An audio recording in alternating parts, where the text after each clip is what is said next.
Yeah. Breaking news or whatever.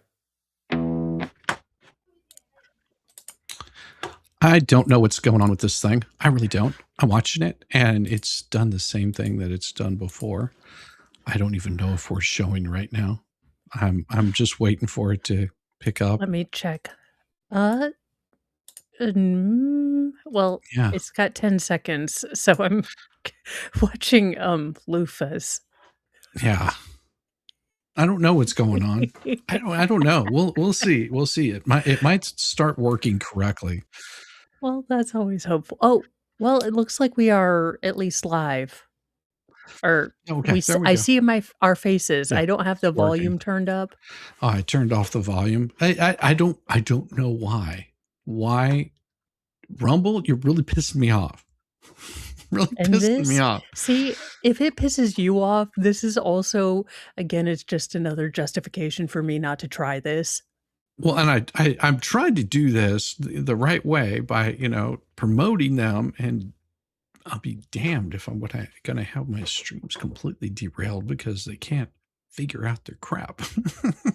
Just a good evening, everybody. We are live. Thankfully, I hope that's the plan. At this point, I don't know. I mean, Mitch McConnell's alive. Lindsey Graham is not. Phil Collins can no longer drum. And Dr. Phil is telling us about the reality of aliens. I mean, it's a glorious timeline to be me, but everyone else is a bit confused. Oh, thank you, Starzy. Starzy sent a gift. And luckily I have opened up now. I have opened up my browser there, so I can see whenever you guys are like chatting and super chatting now. The other day I didn't have this thing up, and people were like, "I'm sending gifts and all kinds of stuff," and I had no idea. And I'm just like, being a streamer is kind of weaponized ADHD because you're looking at like 19 different little subscreens, because you've got like your chat on your studio, but then you have these sub chats so you can read out the gifted memberships, and then if you're really cool like Baker, you can have like Buy Me a Coffee and Cash App and Venmo up, and you can keep track of them. I need more monitors if I'm going to do that. Like I need an assistant. I need like 3 assistants. How much do you think we'd have to make to get like White Rabbit to stay home and just moderate? Like, you know how she puts just all the buttons kind of behind the scenes? $1 million. Okay. I guarantee you she would do it. You pay her $1 million a year, she would do it. Well, heck, I'd do everything. I'd do stuff for $1 million. Oh, really? Heck, I just want this timeline to continue until... I do half the shit I do for free anyway, so what does it matter? I just want this timeline to continue until Super Troopers 3. After that, I really have no plans. Yeah, that's true. That's true. I'm with you on that. All right, we've got a little bit of drama stuff we're gonna go over tonight, but we're gonna be covering the Laura Owens stuff for a bit. The original lol cow. Yes, the original. Well, not the original one. She's in a close like 10th place. I mean, she might have won some hurdle jumping. Oh my gosh, we need to have a pageant of the lol cows. Can we put them on a little graph? Like the yes, I know. You got to get your little horizon chart or whatever the hell it is. You got to get your portable horizon chart and get all the lol cows and move them up and down. So I had this thought.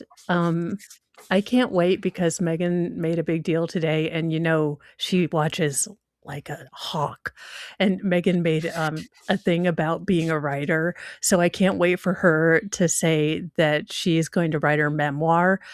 Who's going to tell her that my struggle's already taken? No. I mean, not me. I'm not going to tell her. I'm going to encourage that name. Yeah, I wouldn't. I definitely wouldn't be sending it to Germany. That's for sure. No, bad idea. Oh, this is why you don't invite me to marketing. Jess, I have a great idea. Have you thought about writing your own book? You're about your struggle? I don't know. Your struggle. That's a great Jess Machado, my struggle. I think that would be perfect. I think it would. It has a ring to it. It has a ring to it. I think we should promote that out on X, don't you? Go for it, Mo. You know what? Honestly, I'd have to explain the joke to them. You don't need to explain the joke. You just put it out there. See if she bites. I'm trying to be good, Shizzy. Stop it. Look, my guardian angel already All right. has to tell me, All right. to not do things. That's okay. That's okay. I got you, Mo. I will handle this for you right now.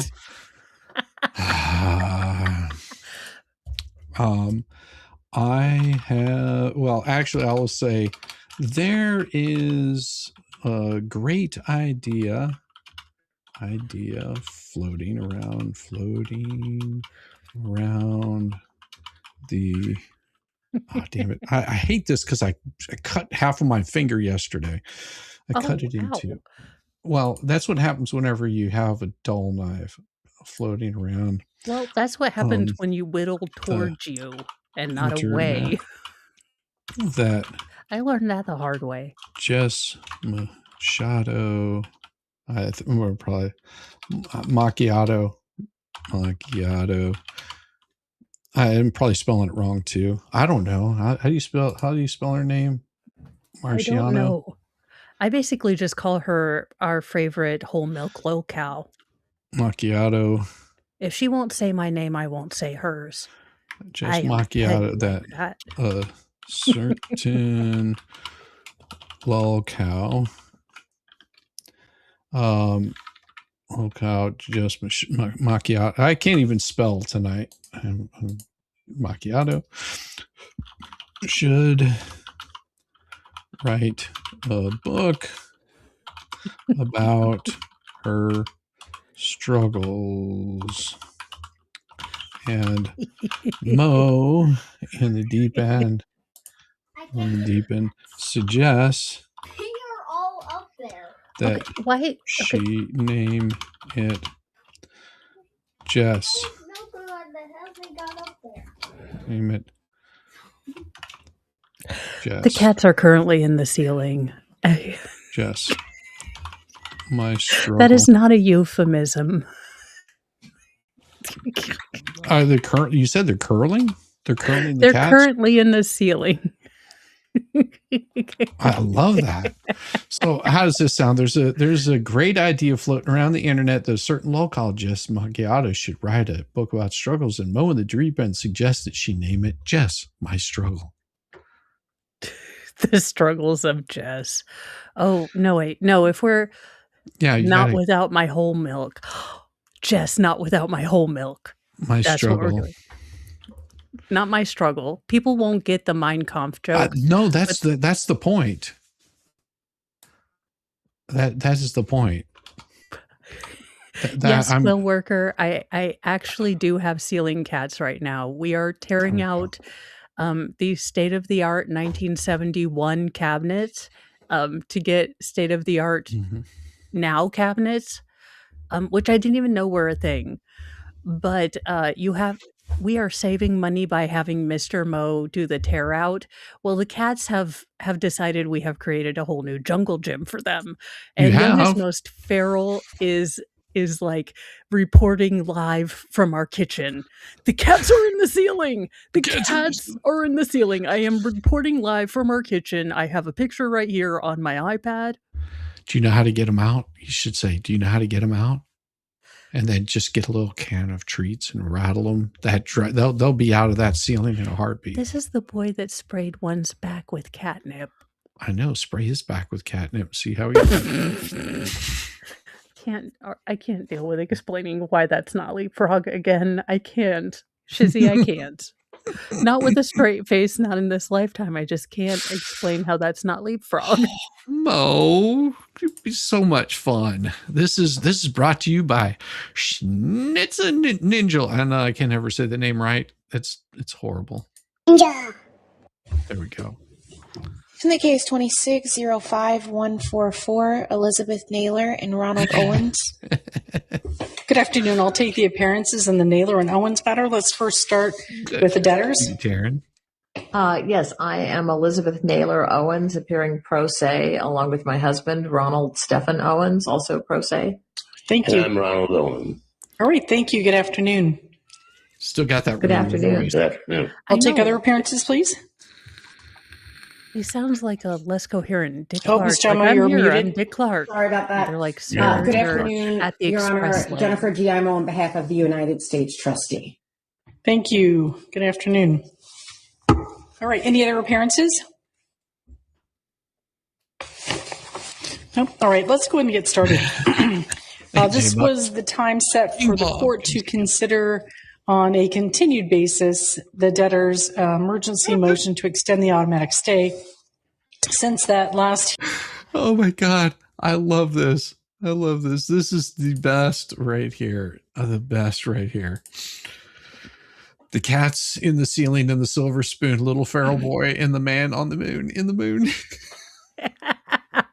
Thank you, King Bob. That's awesome. I just love that my house, you will legitimately, one day it could be, just weird noises he's making. And the other day it's like, we have cats in the ceiling. Struggle bus. No, Sticky Widget. The point is to get her to actually write it. Yes. I'm Without bad like that. ChatGPT. No, I want her to use ChatGPT. I want her to use Comic Sans as her font. I'm not sure if we can require that as her fan club. I want her to handwrite it. Ooh. Because I bet she has really nice handwriting. She probably has really good girl handwriting, like all loopy and pretty. And I'm over here with like John Doe from Seven handwriting. Got like 37 composition notes of people I don't like. Hearing, let me just roll back and say that at the last hearing, the court did temporarily extend the stay under 105 and 362 and directed that the debtors complete their filings in this case. There were schedules and statements filed, but they were replete with error. And also the debtors need to provide information to the Office of the U.S. Trustee. That date has come and gone. And the last I checked, there were no papers on the docket to satisfy those requirements. Mm-hmm. I did, however, see that the debtors filed a motion to dismiss this case. They lodged an order of dismissal, and the Office of the U.S. Trustee filed a limited objection. I do see from the docket that the trustee's office has continued the debtors' 341 meeting, so it sounds like that's not yet concluded. Yeah. Now, I'm not a genius as far as, bankruptcy court, but is there not a penalty or something? I guess, are they not wanting to show where all their money is going, and that's why they get so far into this and then they stop? I mean, I'm not a genius when it comes to bankruptcy court or court in general. So I guess I'm wondering why they continue to do this and then stop. Now, does it put their loans in like a freezing motion for, okay, then. And here's the thing, whenever you file a bankruptcy, for example, you file a bankruptcy whenever you've got other pending litigation against you, like say you owe somebody some money or something like that. It'll put it in a hold. Like if you're in a court, it'll pause any sort of state court kind of thing, which is not a bad thing. Okay. No. Now the reason that you'd want to do something like that, it actually can work out a little bit better for the person that is getting, say for example, like in the case with Jeremy Hales. All right. The thumbnail case actually benefits Lynette in this. I'm sorry. All I'm hearing is Mr. Moe saying, stop using the broom to beat the ceiling cats. They will come out on there. I told you, get a little can of treats and rattle it. They'll come down. So it's just great. All I'm hearing is, but Dad, they're still in the ceiling. They might fall. Nope, they won't fall. As he's trying to whack them down like a daggone piñata. Yes, that's what you do. They'll come right down. No You're taking cats notes were for injured, Mr. division. Moe took away the broom.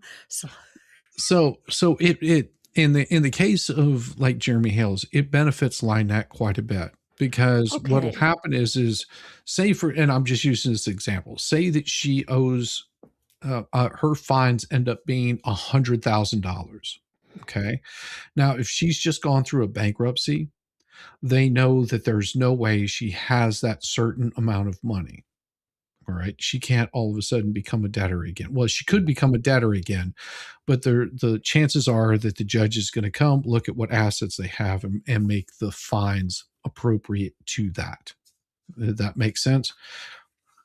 And it would be split 50-50. Now, on the other hand, if she would have filed bankruptcy after that would have been settled, which she wouldn't have been able to discharge she would not have been able to discharge any of that debt. Okay. So there's only certain debt that you can discharge. Debt that you incur from litigation, you can't discharge. Like for example, if I Okay. you know, I get in small claims. I'm just using this as an example. I get in small claims, but I make claims against you on something, even though you end up winning a judgment against me, you can't dismiss those claims. Those claims stay there. So her doing it after the bankruptcy is much better because they can lower the amount of those claims. But if they did it before, those claims could have been the full 100,000, and she would not be able to discharge that in a bankruptcy. Those are Okay. non-dischargeable. And that makes sense. I was just wondering because, not being super smart about this, I had assumed that there was sort of a stay put on that. Yeah. But I didn't know, just coming into the case, if there was, if they just couldn't find a lawyer, they didn't want to pay for a lawyer, what kind of was going on? Because I've never seen a family kind of file for things and then not file for things so Well, many times. a lot of it is a lot of delays too, because they filed, they've unfiled, they've got a lot of money that's unanswered for, and that's money that Laura Owens is owing Clayton Eckert. That right there, that's what I think they're trying to do, is discharge all this, and they're trying any way they can just to delay that money being shown. Rosalind Duke could probably tell you a hell of a lot more about it than I could. She's the bomb diggity when it comes to this stuff. Well, the parties, And I thought experts with respect to the motion to dismiss the case filed at 57, it was filed along with, just as I indicated, a notice of lodging order, but that would be procedurally incorrect. In a Chapter 11 case, motions to dismiss must be noticed out to the master mailing list. I believe it's a 21-day notice. It's unlike a Chapter 13 where a debtor has the right to dismiss their case at any time. Chapter 11 doesn't work like that. Oh, that's rough. That's Oh, rough. I wonder why they chose this. I know there are different styles of bankruptcy. I'm not. Chapter I 11, don't have chapter 13, chapter chapter 7. 7. So I don't know the differences. I'm not all up on bankruptcy, what each one of those are, but from what this judge is saying, that if they would have done a chapter 13, they could have basically dismissed it at any point in time. But because they did a chapter 11, that means that they have to contact each one of those people and notice them so they can come back and respond. Oh, and that's probably something they did wrong, pro se. I don't know. Maybe Gingras helped him out.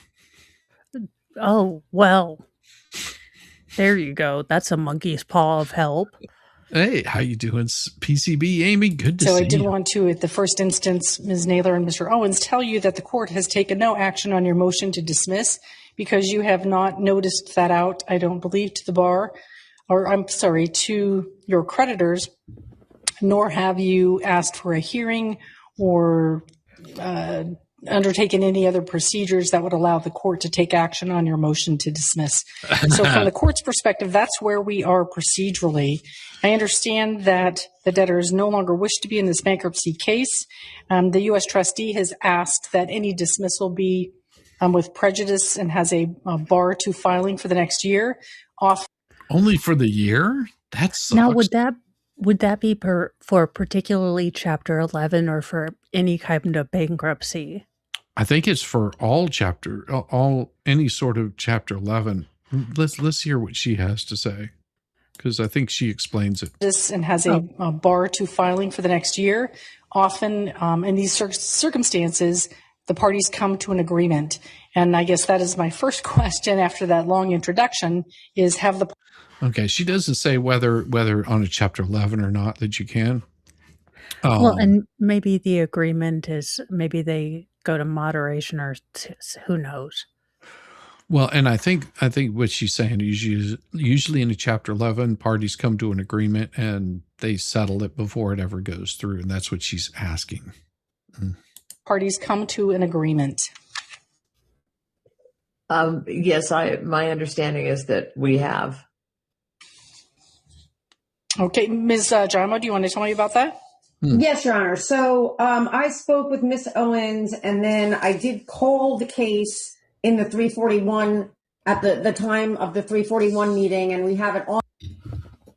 And when she says she contacted Miss Owens, she's talking not about Laura, she's talking about the mom here. Yeah, I would assume unless Laura was listed as any kind of person that gave them money or they owed money to, I wouldn't assume she would be mentioned. True. Well, this is Ronn Owens, Elizabeth Naylor, but I don't see how they would owe her money. Well, no, but I mean, maybe they can deduct her. Do they get a child benefit still? I don't know. Well, she doesn't have any grandkids, so no. Well, or is she considered, are they kind of doing this under the thought that she's also, in theory, a caregiver as well? So she's living at home to caregive for her father as well as whatever it is, horse training. I don't know. Maybe that's how they're trying to go about it. Maybe they got a deal on how to settle, but now they have to face the court, even if they know the outcome. That's a possibility. Hey, hats. I always say hats. Hats. I'll just say hats. On the record that both Mr. and Mrs. Owens, both debtors, agree that the case will be dismissed provided that they are barred from refiling in any bankruptcy court for a period of 1 year. I have sent, just today, I sent to the debtors a proposed stipulated order of dismissal. And then I was going to ask Your Honor at this hearing if we could set the matter and have the debtors notice out the dismissal motion. And then hopefully if nobody responds, we can vacate the hearing and upload the stipulated order of dismissal.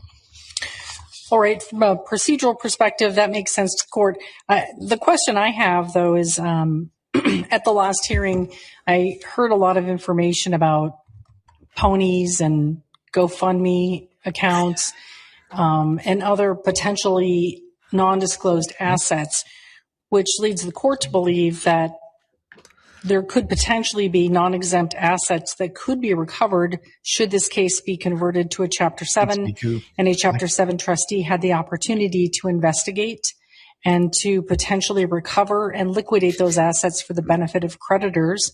She did have grandkids until she swallowed. Sorry.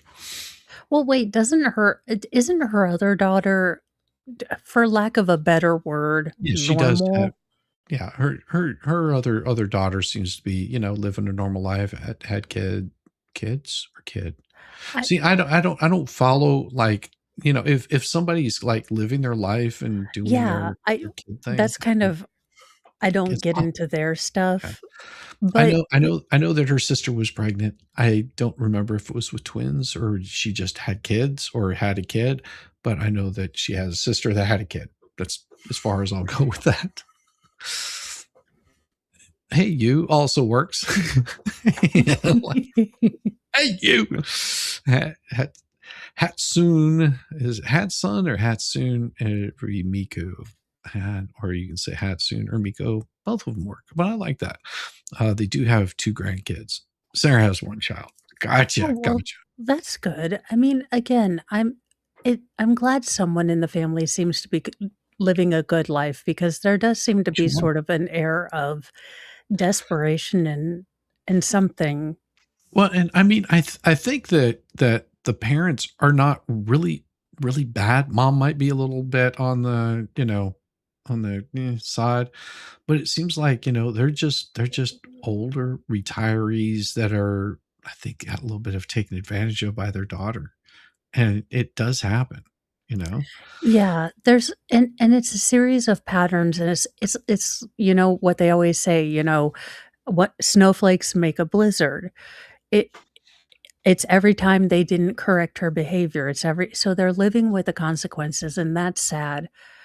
But it also seems like, if any time uh there if there's any time to make small changes. Poor Sarah, the pretty talented one.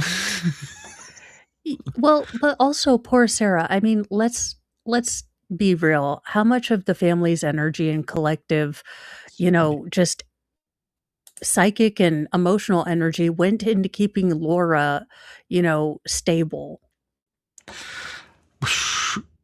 Prozac works better, I think. Lithium. Um, what's that other one? I'm trying to remember what it's called. Ah, it'll come to me. Lobotomy. Yes. And similarly, if there has been a fraud upon the court or otherwise, whether the debtors could be denied a discharge, and that might be something that a Chapter 7 trustee would look into. And I didn't see that that wasn't addressed in any of the parties' papers, and I don't know if there's been a conversation. Ms. Jarmo, I don't know if you've had an opportunity to undertake that analysis, but it seems to the court that it would be remiss to not at least explore whether it makes sense in this case to not just dismiss the Chapter 11, but to consider whether it should be converted to Chapter 7, where a Chapter 7 trustee can administer whatever assets might exist and potentially pursue fraudulent conveyances and transfers. And I guess what concerned me was if we had this large sum of money within the last year for the GoFundMe account, that seems to be an asset that could be potentially recovered for the benefit of creditors. If it was paid to one particular creditor, say the mortgage company, that money should be recovered for the benefit of all the other creditors. And so these are the thoughts that came to me as I read the parties' papers. I don't know if anyone would like to address that. I can address that, but if the debtors want to speak first, I'll wait my turn. No, go ahead and address it if you'd like to. Okay. So yes, Your Honor, we absolutely. Let's see. You're muted. Thank you. So Sarah also hasn't spoken out against Laura's nonsense. Let's not forget that Sarah also co-signed on at least one mortgage on her parents' home. Her family really screwed her over. Damn. Yeah, and it has to be, because here's the thing, if you speak out against it, then you're in the limelight. And sometimes being quiet and just staying out of it is how you survive. So I can imagine it's like the one Osborne daughter who didn't want to be a part of the Osbornes. Yeah. Yeah. Special Shizzy lobotomy in the house tonight. Who wants to be first? Who wants to be the practice one? That's what I want to know. Who wants to be the test dummy? Absolutely thought of those things, and I appreciate Your Honor bringing them up because those are very crucial issues. In fact, my initial analysis of this case, I saw that the writing on the wall was going to be likely a motion to convert or dismiss and likely conversion. However, regarding some of the assets, I know that there was discussion about some horses. The debtors have a daughter, Laura Owens, who had previously filed a Chapter 7 case, and she That case has since been dismissed, but I spoke at length with the attorney, Terry Dave, the attorney for the Chapter 7 trustee in that case. And my understanding was that there was not any feeling that there were really going to be collectible assets that were worthwhile to pursue for the benefit of creditors. And I know that it was the same companies that are owned by the debtors and that were. Oh, that's a challenge. So you've got the debtors that owe money on the same assets that Laura owns, and that becomes very convoluted. So they would lose their interest in it. But as far as recovering, unless they took it all to, oh man, what a mess. Like I understand if you're going to do, and here's something that a financial advisor gave me is if you start a business with two people, one person needs to have at least 51% and the other one 49%. At least one person has to have that control. And that you have to have that much trust in that person. The reason is because whenever something goes haywire in the business, you have to have somebody that can take control of the situation. They have to have operating control to make that hard decision.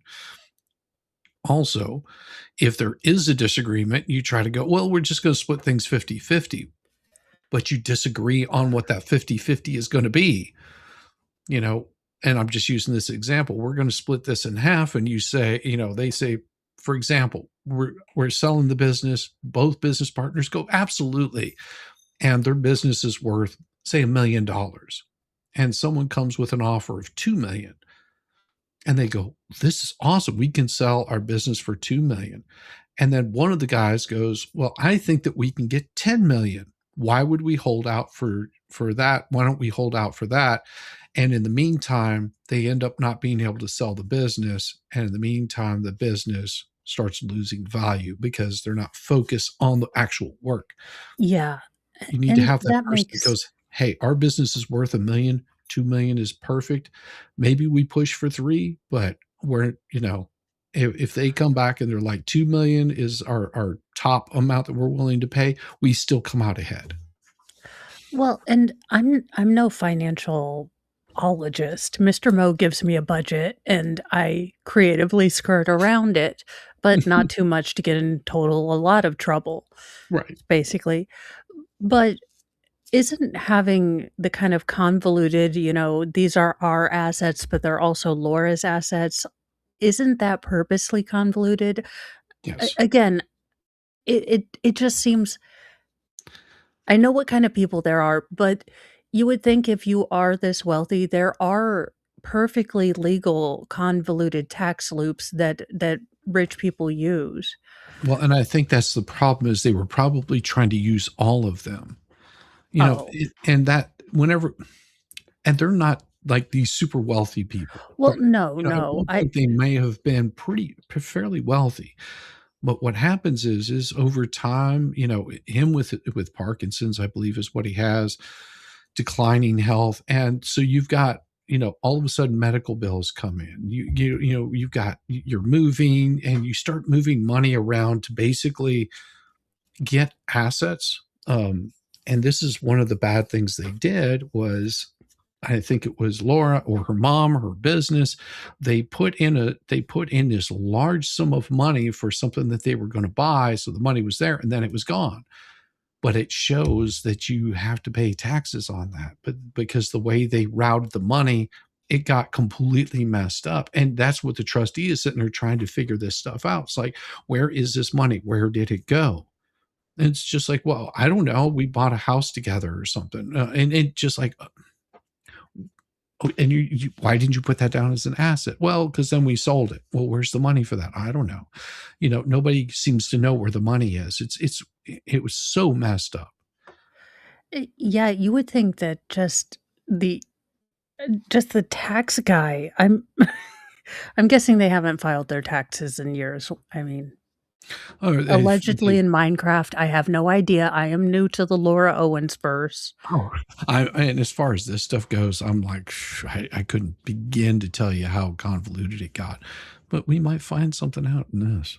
Disclosed in this case. Now, the GoFundMe, no, that would have required further investigation on my part, and it was something I was going to pursue in the Section 341 meeting. I think that this outcome is probably the best right now. There's no other creditors, not even the banks have come in and said anything, which I was a little bit surprised about. But I do think that if the case is dismissed, provided that they do not file for a year, then these financial matters will sort themselves out. So it's the U.S. trustee's position that this is a good outcome, provided that there be a bar to refiling. If the court is not inclined to grant it, then absolutely we would take up the 341 again. And I would say that in all likelihood, we would be back before Your Honor, asking for a conversion. All right. Thank you, Ms. Gemmo. And I guess the way to maybe tease that out a little bit is to go ahead and get that motion to dismiss noticed out to the creditors and others. I guess what concerned me was just looking at the docket, there was the motion to extend the automatic stay, which was opposed by the secured creditor. And then curiously, the secured creditor withdrew that opposition, which suggests to me that perhaps funds were accumulated and paid to the secured creditor, which is why they withdrew their objection. And if so, then that would be a classic preferential transfer that would be an asset to be recovered for the benefit of all other creditors. Mm-hmm. And so I think that's something we should. Okay, make sure I understand this correctly. So basically, let's say their mortgage company was hounding them the most, and they were the one that was going to be the most soon to render judgment. So they ended up saving money and paying a good deal to the mortgage company and ignored all the rest of them. Is that what they did? Or what essentially they're saying they shouldn't have done, but it seems like they did allegedly in Minecraft? Well, and that's what it appears to them, that one of the major beneficiaries. So for example, you've got multiple bills. Say you've got a credit card bill, it's $1,000, another credit card bill that's $2,000, another credit card bill that's $1,500. You've got like 4 of those. Then you've got a car payment or 2. You've got 2 car payments, or cars are not paid off. And then you have your home mortgage, and then you've got your stables and your horses, and you're still owing money on all these. But the highest bill on that is your home, for example. And what they did is struck a deal with them to basically drop it and said, we'll pay you a big chunk of this if you'll just, not be one of our creditors while they're in bankruptcy. And that's a big no-no. And I think they used the GoFundMe to do just that. And that right there is a big no-no. They used a big chunk of that, or talked a deal out with them. But all these other, and that's why they're like, we'll pull out of the Chapter 11. And what the judge is saying, no, it seems to me, I love it, that's I'm selling my services. It's Marty the Moron Sandwich, Esquire, bankruptcy attorney.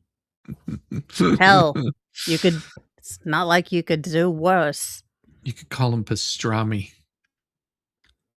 Pastrami Esquela. I had to use puppets to get through the Tyler Robinson trial. Oh, I love it. Hearing. Well, and I could always embiggen you and make you bigger, Oh, so, no. See, like this, so that way we got the Muppets on just like this, and then listen to it like this. We should get some better understanding on. Yes, we should do some Muppets. Oh my God. We'll just attach it to a shake weight. Oh, that would be so awesome. Because it would be awesome to do what Doomcock does with Harvey Cthulhu. Yes. See, this is why I need a team. Yes, a team to get all these things for you. That just like whenever you snap your fingers, they bring it to you. Yeah, I mean, the world would be more awesome if I had like 3 assistants fighting to not fighting to like emasculation. I'm not saying my assistants would be shirtless, but this is my fantasy. F you, Nolan.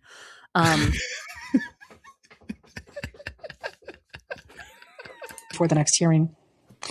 So that's what the court's thinking. And so again, I'm inclined to to give you an opportunity to notice out that motion, because I'm not going to grant it here today. Your creditors need to have the opportunity to understand that that is what you're looking for.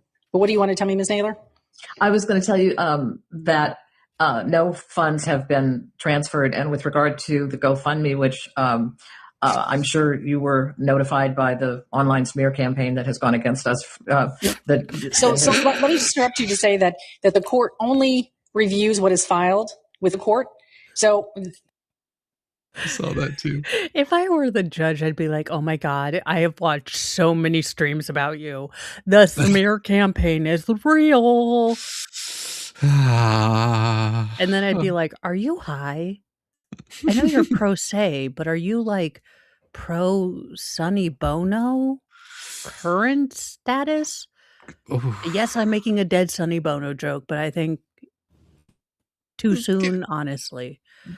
Always too soon for Sonny.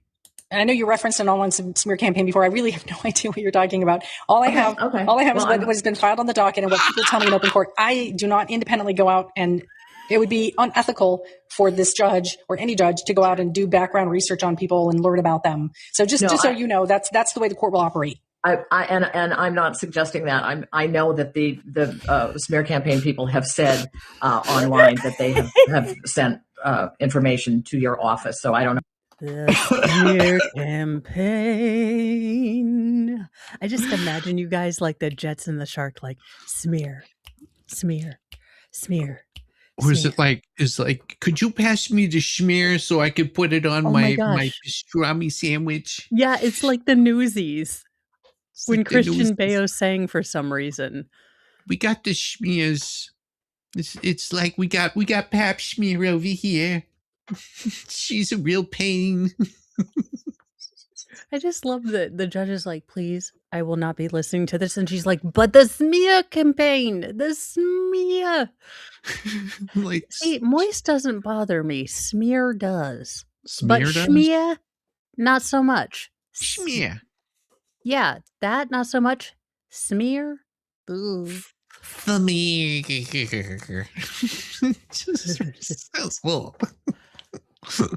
Whether you've received it or not, and I know that they also sent it to the U.S. Trustee's office. But with regard to the GoFundMe, as I mentioned before, it was started in 2024, and all of the funds from that were exhausted by, I mean, with the exception of maybe, I don't know, a couple $100 or something like that, were all completely exhausted by the time that we filed Chapter 13 last August. That money was used, and in fact, the GoFundMe was started in part to try to prevent this bankruptcy and the Chapter 13 that we'd had to file last August.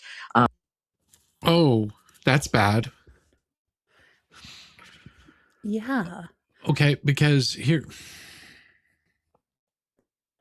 here's the thing.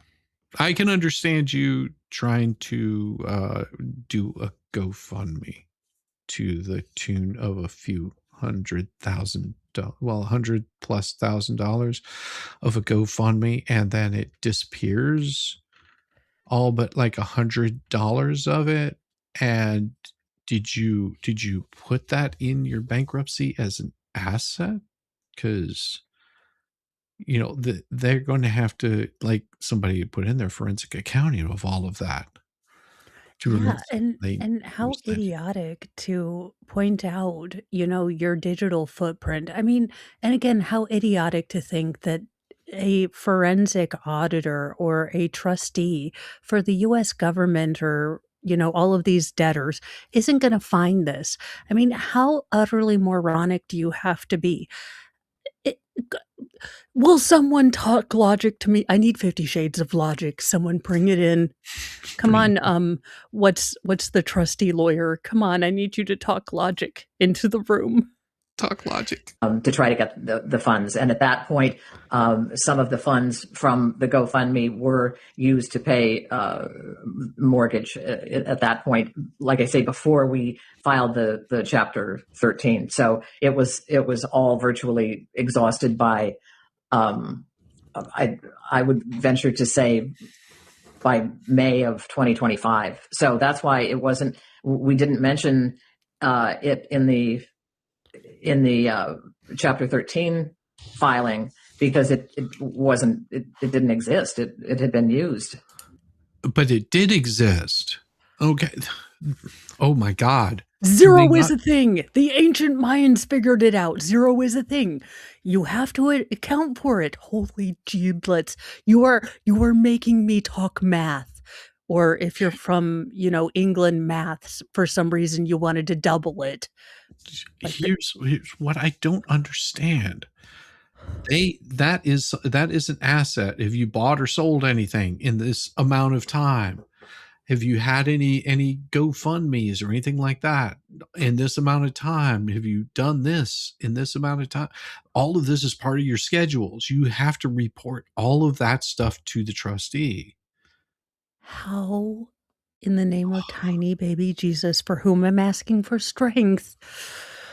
Yeah, Miku, that's right. If it wasn't used for that, then where did it vanish to? Yes, it didn't mention they knew, and yet it vanished, and the vanishing trick is used. Used for what? How do you go to a court and say, I venture to say this is what happened to the money? A court of any kind. I mean, it would be hysterical if these people weren't basically gumming up the system and trying to game it. Yeah. But the fact that you go into a court and to a judge say, I venture to tell you that I'm pretty sure I reckon it went there. Well, and this is why Lynette's in such deep shit in the bankruptcy court. It's because there was money that was raised by somebody else that was supposed to go to them for very specific things. And guess what? That money never showed up. And she knows about it. And she's bragged about it. She's talked about it. I'm like, do you not realize the shit that you're in right now over all of this? And the shit that you're going, no, she doesn't. She has no clue. I'm like, you fools. Well, transfers that are made shortly before the bankruptcy filing do have to be disclosed. That it's problematic if you did not disclose the use of those funds. I'm going to order and direct that you provide the records concerning that that particular issue to Ms. Jaimo so that she has an understanding as to the financial circumstances immediately preceding your prior case and this case, so that her office and the court has a full understanding of the circumstances before the case is dismissed. Because the court does need to make a determination whether best interest of your creditors would require conversion rather than dismissal. But at this moment, the court will not make any such determination. And again, the only information I have is that which is filed with the court and that it appears on the court docket. I don't believe I have any communications on the court docket from other parties, only the filings that I've seen from you and the U.S. Trustee's Office and the creditor. I believe that's all I've seen on the docket. Okay. Okay. Do you have any questions about the information I'm directing you to turn over to Ms. Jaimo? If you could just outline it again so that I can take a note on it. I'm really asking for a full accounting of the GoFundMe account, the monies that were received and the monies that were spent and how they were spent. And so, the whole typical information, what did you get? When did you get it? What did you do with it? Where are your receipts? Okay.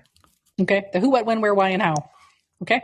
Okay. But again, that was all prior to the Chapter 13, that if we'd had those funds. Oh my God. Whenever you file a Chapter 13, it asks you within this amount of time, did you have any money come in, any money go out? They need a full accounting of it. She is so her daughter's mother, because I swear to God, it is just like, why are you in the house? Why are you aiming force multipliers at me? Why are you in the house? And it's like, Laura, if you would just read, why are you in the house? My dad is disabled. And it's like, if you would just read it. I don't think you understand. And it's like, just read the paper. It's like a story where you have the world, the character, but the mother of the story is missing. So the characters just sit and wonder why they're even alive. We wouldn't have needed to file Chapter 13 or Chapter 11. Okay. Well, I hear what you're saying. Some Ron. transfers can be recovered despite the passage of time. This case was filed on May 22nd of 2026, and it could be that if there were funds that were transferred in a particular period, they would be of interest to the U.S. Trustee's office. Okay. Yeah, what she's saying is, okay, say for example, you file bankruptcy, and a year before file bankruptcy, I know that I owe Mo $1 million, and my everything else is starting to fail. So what I do is I take all my money and I work out a deal with Mo and say, I'll tell you what, you mark off this debt for 100,000. I'll pay you 100,000 today, and we call it clean. She goes, okay, I'll do that. And then I file bankruptcy. The bankruptcy court finds out that you did that because they will track that money. They will roll that money off of what I owe Mo. They will take all of that money back and they will put it back where it's supposed to be, which means that Mo loses out on it. She can then in turn come at me for that full $1 million because I still owe her that because I didn't abide by my part of the deal. That's what these assholes did. That becomes a big problem. And it's also lying to the court. It's fraudulent, and they can get in big trouble over that. Which is why would you continue to try to get, basically, if you're doing all of this stuff, why wouldn't you try to avoid everyone's detection rather than continuing to put yourself? It's like me in math class. Look, I sat in the back. Look, I knew the chances of me being correct were astronomically low. And I was trying the old toddler trick of if I don't make eye contact, you don't exist. Unlike the sort of the alpha move that they make when they're potty training or getting ready to potty train, and they go to do a number 2 like in a corner, but look you dead in the eye as they're doing it. That's when you know they're ready to potty train. In case you are waiting for parenting tips, when they start looking at you awkwardly while pooing, that's time for potty training. Yeah. Yeah. Whenever they're looking at you going, yeah, I'm doing something right now. And I'm like, nope. Nope.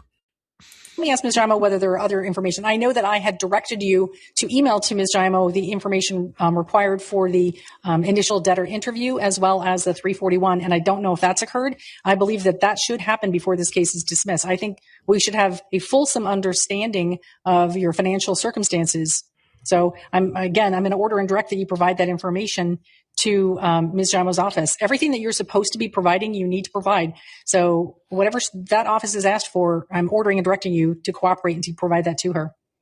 Your Honor, we were unable to do that. I had presumed that we would be able to get counsel to help us. This was never my intention to file pro se, and I'm very aware of the fact that Chapter 11 is a very exhaustive chapter to go into as a pro se litigant, and that was not our intent. Our intent was to be able to get counsel, and we have been unable to obtain counsel. Well, I wonder why. I mean, here's the thing. I know a couple of people that handle bankruptcies, and if somebody came to me, one of them, not me, but one of them saying this kind of stuff, saying, hey, I want you to handle this for me. Basically, I'm going to game the system. 9 times out of 10, they're going to say no. Yeah. No. Unless you're going to be paying me a hell of a lot of money because my reputation is on the line for your shenanigans. Most bankruptcies won't pick that stuff up. And that sounds to me like what happened here. They could have gotten somebody, but they wanted to try to hide assets. And they're just like, no. No, and that's the thing. If you're going to try to game the system, you have to do it like the rest of people do with the tax loopholes. You have to pay the money the system's going to get you in the end. So you either pay you pay the man to find the tax loopholes, or you pay the tax man. Yeah, one of the two. You're going to still pay. You're still going to pay.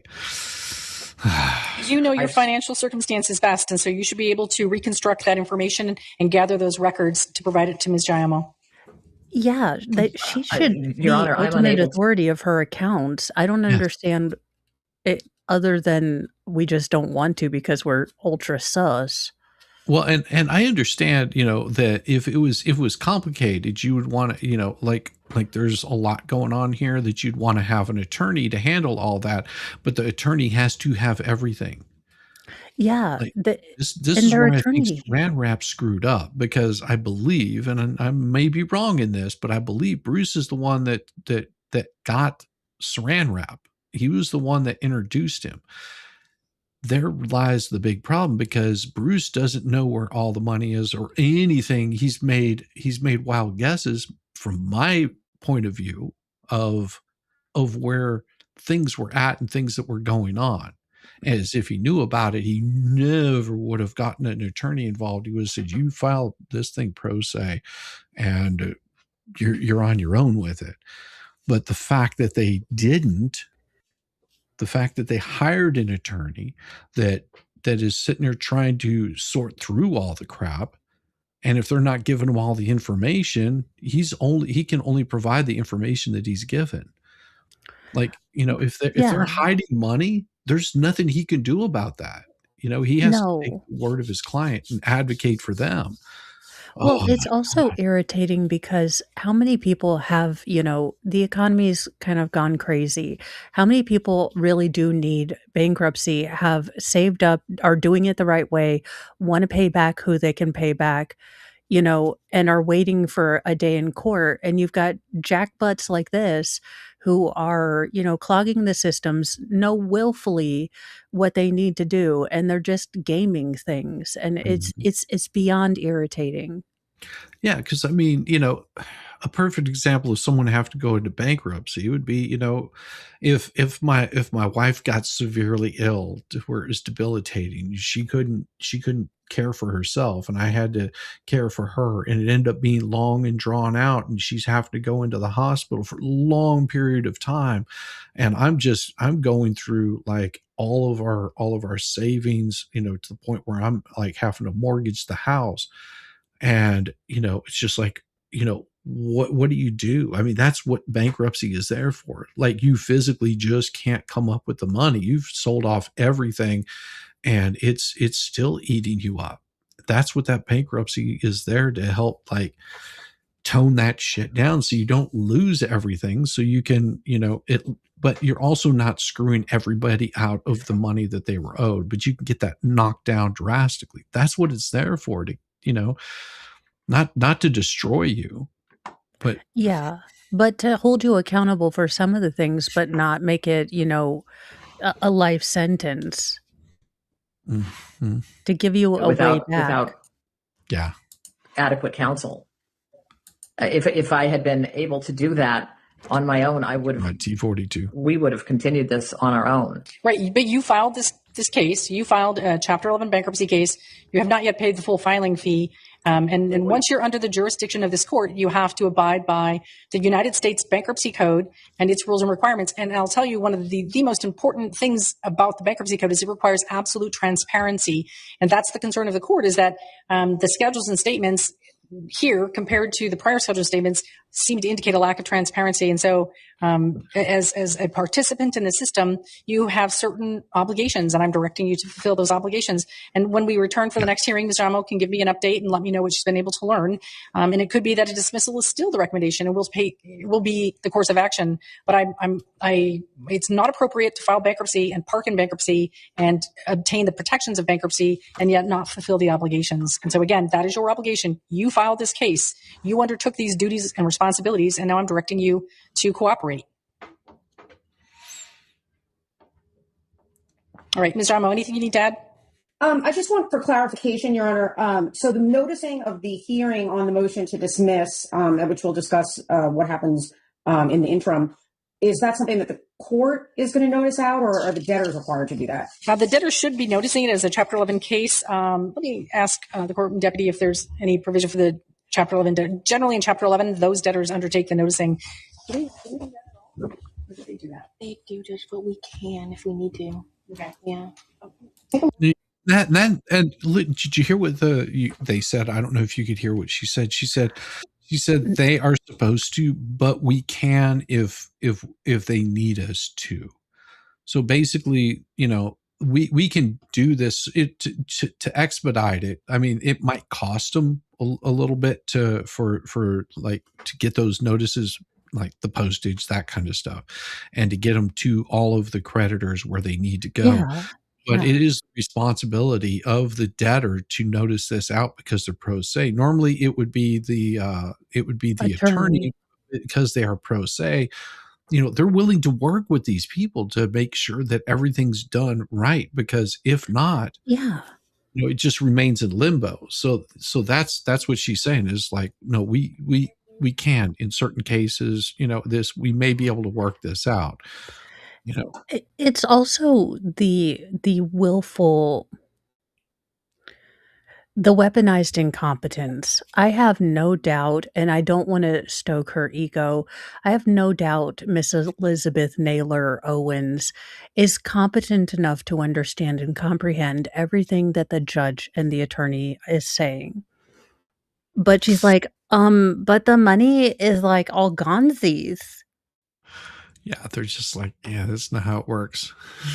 That's not how it works. Master mailing list, yeah.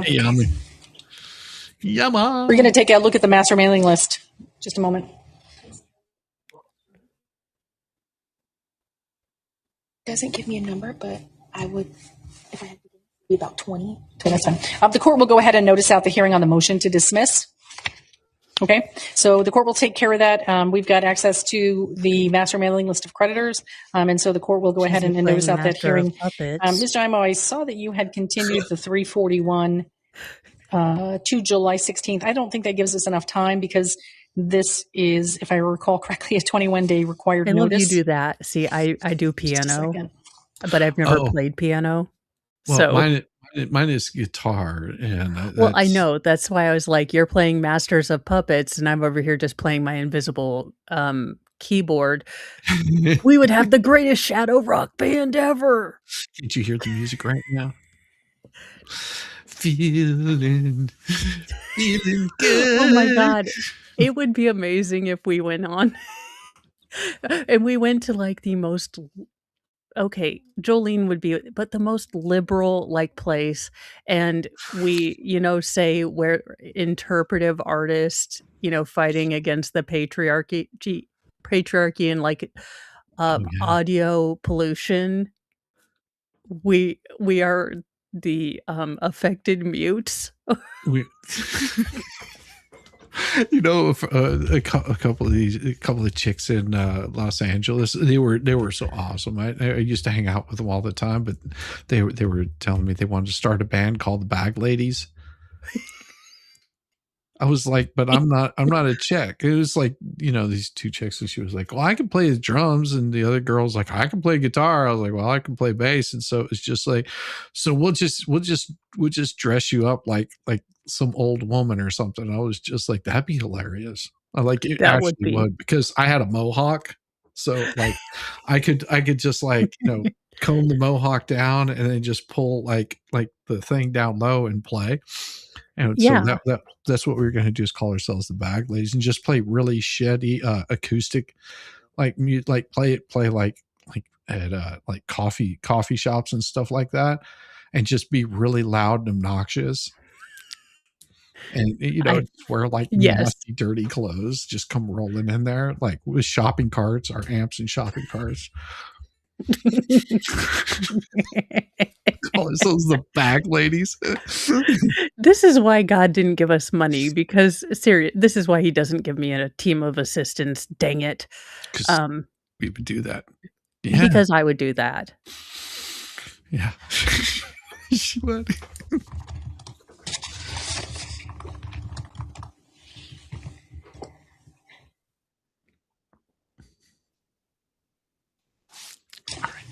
Do words. I was about to do a J. I was like, do words. Tap, tap, tap, tap, tap. Do the Sounds talkie. like just macchiato, like typing a letter to Valhalla. You know what I thought? Yes, it's 21 days under federal. So I had this hysterical thought, because I have those all the time. But could you imagine locales in the what is it, Telegram era? Locales in space. Well, no, the Telegram, like, oh my God, stop. This is ridiculous. Stop. I'm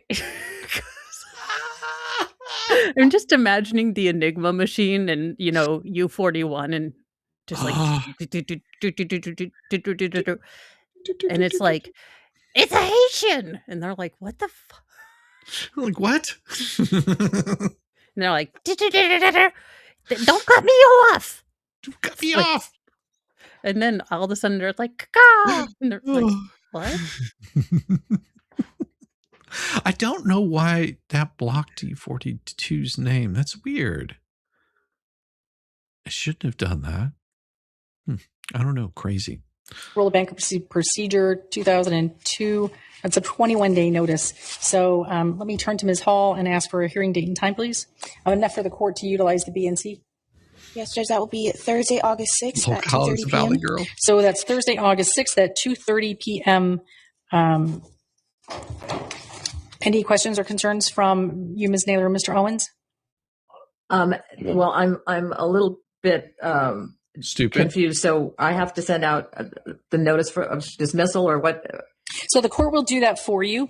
The court will send out, it's highly unusual in a Chapter 11 situation. Generally, the debtor or debtor's counsel sends out the notice of hearing. The court will do that. The court has set the hearing date for August 6th at 2:30 p.m. The court will send out the notice for creditors and parties in interest who might wish to attend. Within that notice, we'll also be advising folks if and when they'd like to file an objection when that's due. And this will give Ms. Jaimo an opportunity to receive the papers that the court has directed you to give to her in connection with the IDI and the 341. I'm not going to hold those deadlines in abeyance. You were previously ordered to provide them. You haven't provided them. From where the court sits, you're currently in contempt, ma'am. Oh, I understand. No, you I don't. think she does. Okay. Any other questions or concerns, Ms. Naylor or Mr. Owens? None for me. Okay, thank you. Ms. Jaimo, anything further? I'm sorry, Ms. Naylor, did you have a question? Well, the foreclosure date has been set for July the 28th.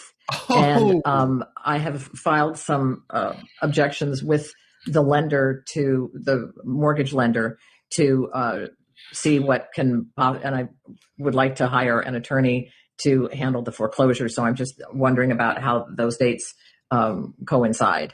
My hope was to retain outside legal counsel to resolve the debts with the mortgage lender and also the unsecured creditors outside of Chapter 11. So that was what I had hoped to do before July 28th. So with this date being set of August the 6th, I'm a little Now, this is not my first rodeo. I've had many a child come to me at, 6 p.m. and tell me, oh, by the way, I need poster board and we have this big old project I was supposed to be working on for months and months. So I understand the absolute terror and staying up till 3 and hoping that we got an A. I totally get that. But maybe, possibly, could there be a time before you're in court to engage a fucking lawyer? Could be. Especially whenever you've got a... I just ow. My brain, owie. Yeah. Oh, it gets worse. Clear about. Of course it does. The overlapping. I don't really understand your question. I mean, the court has set a hearing on August 6th, and you said you have a foreclosure on July 28th. So yes. I bet I don't understand what your question is. You stated facts, but what is the question? The question is, if the hearing is set on August the 6th, how does that impact foreclosure on the 28th? It doesn't.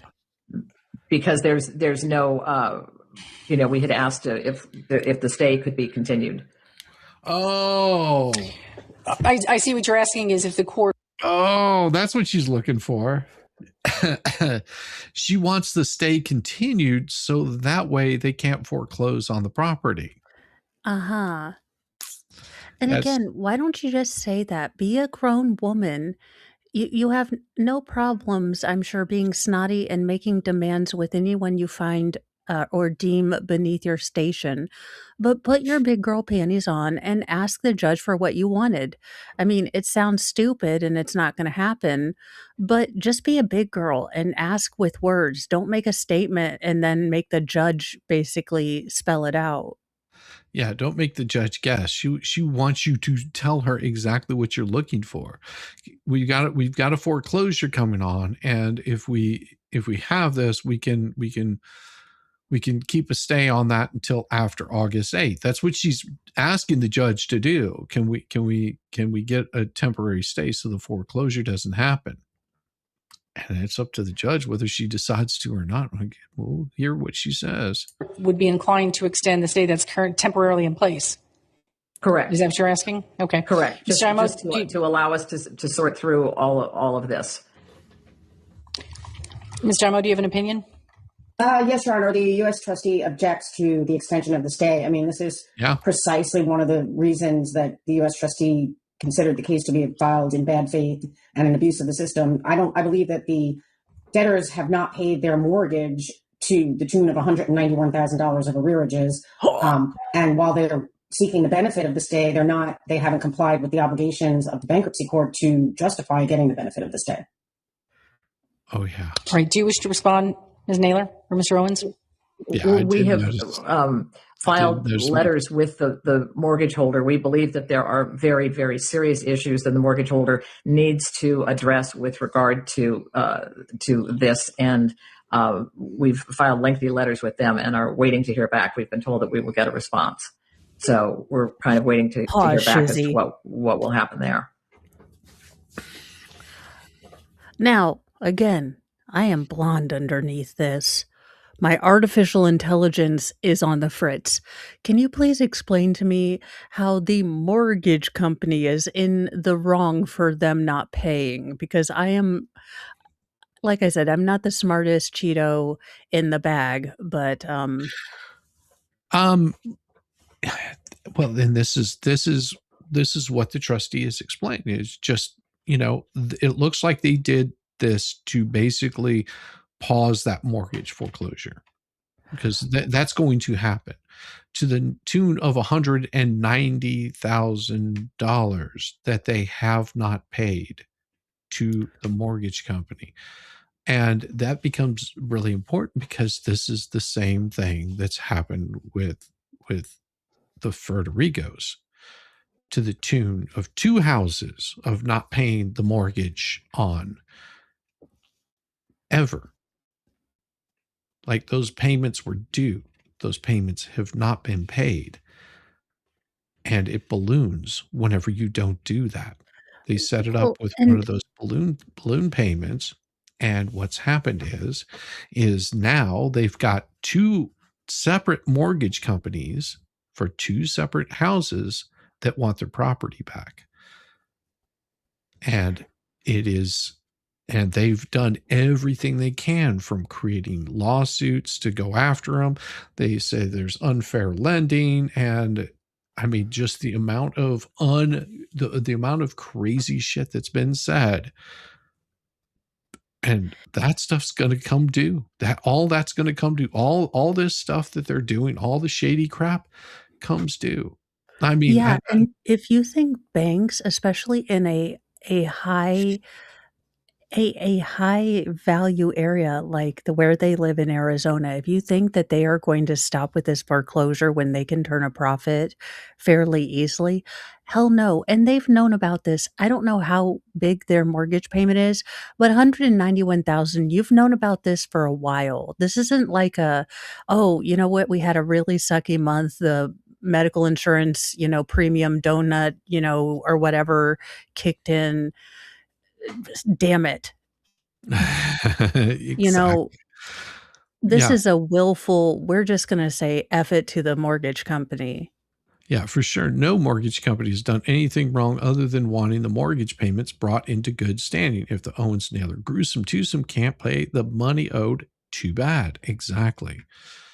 And that's the other thing. If they do, and a lot of people think, well, if I do the bankruptcy can get all of the assets. They can suss through all of this, and I can at least maybe retain my house. And I'll have a lower mortgage payment, but at least I'll have a place to live. And that's where most people would stand, because I can continue working or doing whatever I need to, collecting Social Security, whatever I need to do to basically be able to eat. And they're not there. The U.S. trustee just wants to get the damn money. They want people to get the money. It's these people that want to live rent free forever. They make bad decisions that they could have handled long time ago.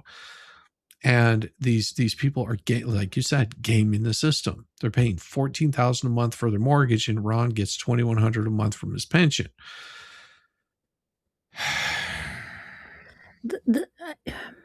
It doesn't matter. This is why you get your shit straightened out in the first place. Like, I don't spend more than I make. Like my bills do not exceed what I make, because you can't save any money that way. You have to change. You have to understand, when I went to go get LASIK, see, I don't wear glasses. These are just, yellow lens glasses or gaming glasses I got for like $10. I went and got LASIK done. And I went and got LASIK done whenever I was a pizza delivery driver. Okay. Driving a shitbox car. I had very little in the bank. What I did is I ate ramen for 6 months straight. I busted my ass going from place to place, delivering pizzas all damn day long. I worked 2 shifts to do it. Every single penny, except for whatever ramen, some protein, and of course I would get free pizzas at work. But I'll tell you what, I'll eat a 12-inch pizza every freaking day for 2 years if it meant getting what I was after to get taken care of. Because it gives you that where, like, I'm never going to be able to afford this any other time. Right now is the time that I should do this. There's nothing else that if I do anything else, I'm just going to blow my money. I didn't go out with friends partying, didn't go out drinking, didn't do any. I mean, I had a little bit of a drug habit, just a small one, and I got rid of that. Like, it was like, I'm going to do this because I want to focus on one particular thing. There's one thing that I desire, so I don't have to wear glasses anymore. Well, until I get old, and then I'll probably have to wear them again. Well, yeah, it's just like, my husband and I, we've really cut our budget because we have to live within our budget, and he's going to school, I'm a semi-profitable tax write-off at the moment. That's good. But, we look around at our neighborhood and realize that we probably are one of the few families that, yeah, our cars are all paid off. Yeah, a lot of them are hand-me-downs from family members, but they were good. Like, I have never been more proud, although my car looks like a mess, blame my children. Yeah. My mother-in-law, the newest car I've ever gotten, like, and I'm like, "This is the newest to me." I'm like, "This is amazing." I've never needed a new car. We don't have name brand clothes. So it is very interesting to look around and see where priorities are. And I'm not judging other people's priorities, but Nope. there is a comfort in knowing that we're saving for a rainy day, that we're, investing money in, the house, investing in, that kind of thing, and Yeah. being smart about it, and hopefully teaching our kids to be smart so they don't make the dumb mistakes we made in our early 20s. My car has been paid off for years. My wife's car has been paid off for years. Yeah, I got that final payoff, and I was like, sweet. And my wife goes, so how long do you plan on keeping your car? I said, until the wheels fall off. Like, and I can work on cars. So that they might fall off 3 or 4 times before I say, okay, it's time for a new one. I don't intend on getting a new car until maybe in 10 years. By then this car is going to be well over 20 years old or more. No, it'd probably be close to 30 years old at that point in time. I mean, why would I be concerned about it? Like that it runs. If it's not broken, why would I go out and buy a new car? Why would I settle myself with car payments of any sort? Like, no. Like, then you have interest on, like, no. I mean, I can understand if you absolutely need one. Like, if I totaled my car out, I would have to get a new car, but that's the point. Until that happens, what? It's got some dents, scratches. It doesn't matter. Does it have the newest, latest gadgets? Or no, but who needs them? Yeah, that's what, and that's why comparison is the thief of joy. You don't have to have what the Joneses have. It seems like the Owenses have been very much, we have what the, so and so's have. And that's cool. I mean, oh, yeah. And but there's a point at which you can no longer game the system, and I think that unfortunately for these 3 Owenses, they're getting to that point, and I think it's going to be a shock to their system. And I hope for everyone, I mean, as much as I like to snark, I do hope that this is their rock bottom and then they can, build up from this. Right. Or at least retire happy, Yeah. and have a roof over their heads and maybe even come back. My car is a 1990 Corolla wagon given to me 6 years ago. It was a huge blessing. It runs pretty well considering the age. That's all that matters. Yeah. I mean, I would still be driving my 73 Plymouth if my wife hadn't gone, well, I can't drive your car. She couldn't. She would get behind the wheel and she would go, it's so I'm look like an old lady. Like, I can't lift the seat up. I was like, do I need to get you a booster seat? She was like, no, that's not the point. She goes, this thing is a beast. There is one car I would get back, but it would have to be very similar. So my parents, after realizing and many Bondo incidents, decided to get me a land tank, a 1984 Chrysler New Yorker, blue velvet interior. I love it. I would get one of those again.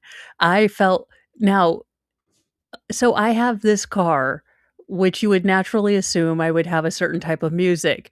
People would come up to me at the stop. I'd be blaring Running with Scissors, Weird Al's, album. Confusing the hell out of many people.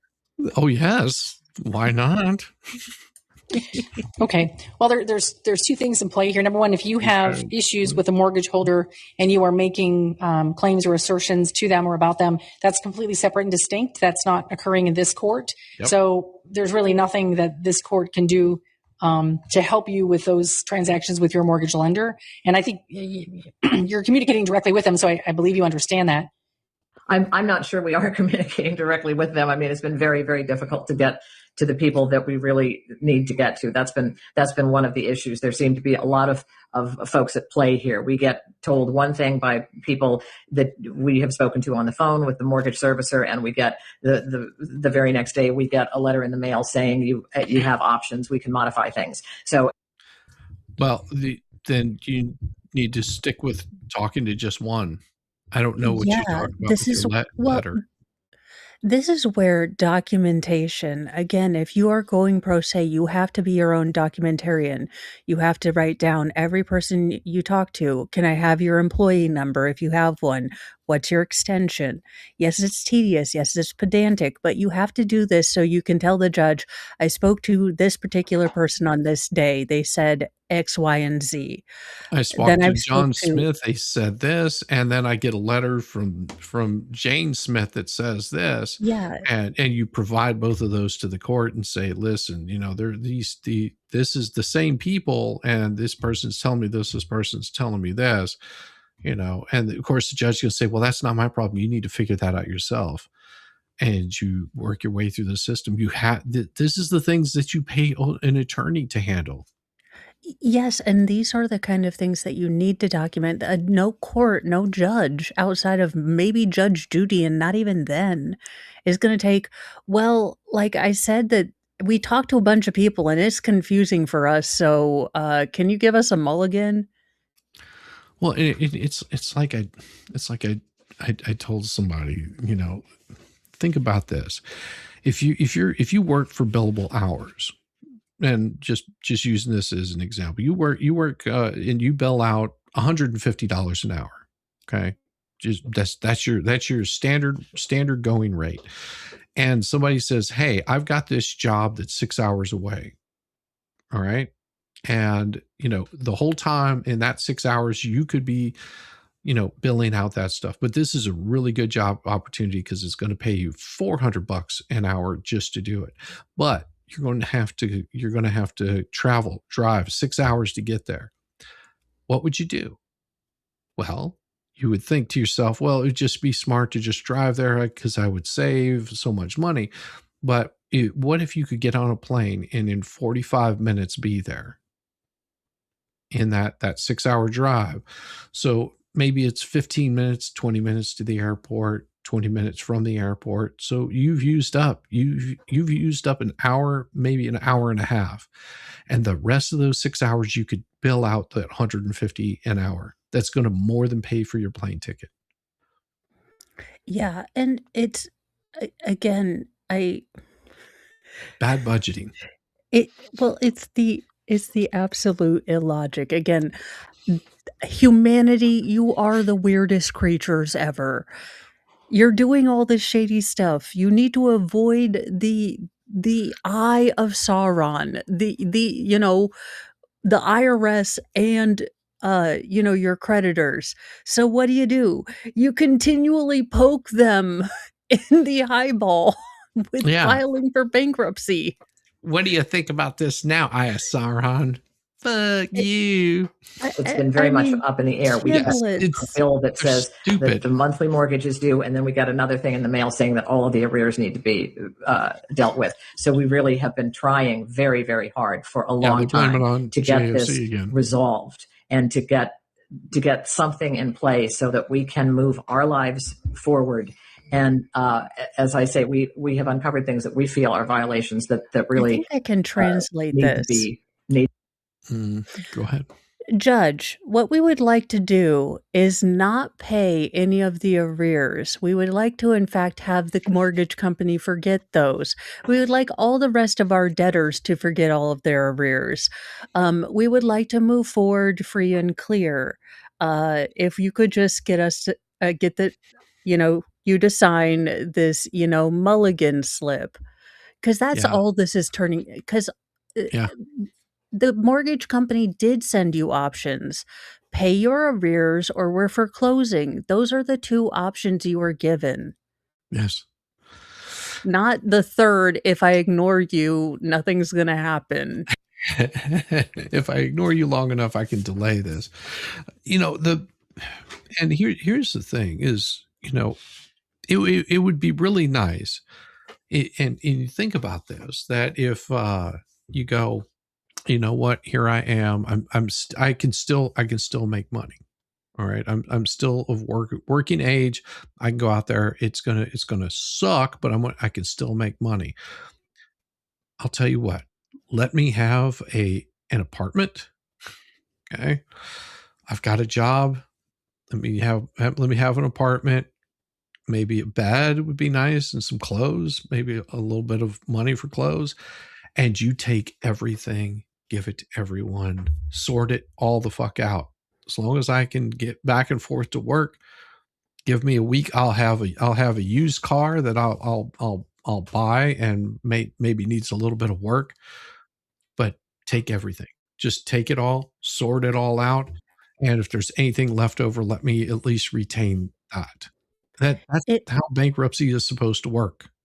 Yeah, it will be interesting to see because there is, I think, this internal it will be interesting to see how far maternal protection, helicopter parenting, and self-preservation, because those are two very, I think, foundational cores of the parents, and I can understand that. But I wonder who's gonna fall on the sword or who's going to not, because it look, I I like to mean, study people like and, ants. and some places will take, pennies on the dollar for certain debt, but you don't want to deal with those people because you basically give them everything and Well, they'll and I settle out the debt for pennies on the dollar. I mean, that's what those, like, people hear about these debt relief companies, and that's basically what they do. Is they work out the best deal they possibly can with whatever mortgage companies, all the people that you owe money to, and those are like dire situations, but it doesn't get you out of bankruptcy. They do it through bankruptcy, and they will run that shit as long as they possibly can, and usually, well, they'll basically do it so they can get as much money as they possibly can out of whatever debt relief, because they're going to get paid. Yeah, and that's the other thing. I wonder how much of this is a pride thing, is having to file for bankruptcy. They're attempting to avoid it and avoid reality. Yes. To be addressed before a foreclosure Yes. could take place. To the extent that you have claims or issues with the mortgage holder or the servicer, and I know sometimes it's difficult to understand, who to speak with, in particular when servicing is transferred. It can be a bit of a challenge, but it sounds like those are issues that you have to take up directly with them. There's nothing pending before this court. This court can only rule on and consider the matters that are directly in front of it, by motion or otherwise. So I can't really speak to that situation. And to the extent you want to assert claims, those are generally the types of claims that are asserted in federal court, outside bankruptcy, federal district court, or at state court, or injunctions are obtained in state court before foreclosure. So I can't really speak to your situation with your mortgage servicer. I think you'll have to continue to deal with that and find a way to connect with the appropriate individuals or to assert those claims in a proper forum. This is generally not that forum in bankruptcy court. So I'll answer you that. With respect to the pendency of the automatic stay, I have to agree with Ms. Jamo that at this time, there's no basis upon which this court should continue to extend the automatic stay. It, by operation of law, should have expired on or about June 22nd or June 23rd. The court did take the extraordinary step of looking at Bankruptcy Code Section 105 and to temporarily extend that stay so that you could perfect the papers that you've already filed with the court and participate in your 341 and participate with the initial debtor interview. And unfortunately, those things have not occurred. The papers have not been amended. The U.S. trustee has not received information for the IDI, the initial debtor interview, or the 341. And so this court can no longer continue to extend the automatic stay. So to the extent that your motion to dismiss asks this court to hold deadlines in advance, the court declines to do so. And again, that motion is not technically before the court anyway. But at this time, during this hearing, which was set on a status hearing for your motion to extend the stay, the court's going to deny that requested relief. I cannot find on this record that there has been clear and convincing evidence, which is the standard, but I cannot find that there's clear and convincing evidence of a change in circumstances between the dismissal of the Chapter 13 case and the filing of the Chapter 11 case for the reasons that we discussed at the prior hearing. So that is the order of the court. I will put that in the minute entry, which will be signed and circulated, and the court will also undertake the noticing of the motion to dismiss. And if there's Ms. Jamo, so what I guess what the court would be noticing out is the motion as filed. And then if the parties want to work out the terms of their written stipulation, then that can be presented at the hearing. Sometimes that itself is noticed out, but it doesn't sound like you're ready to have that noticed out. Is that fair? That's fair. Yes. Okay. Yes, I think that the best thing to do at this point is just have the motion to dismiss noticed out, see what kind of response, if any, what responses are filed.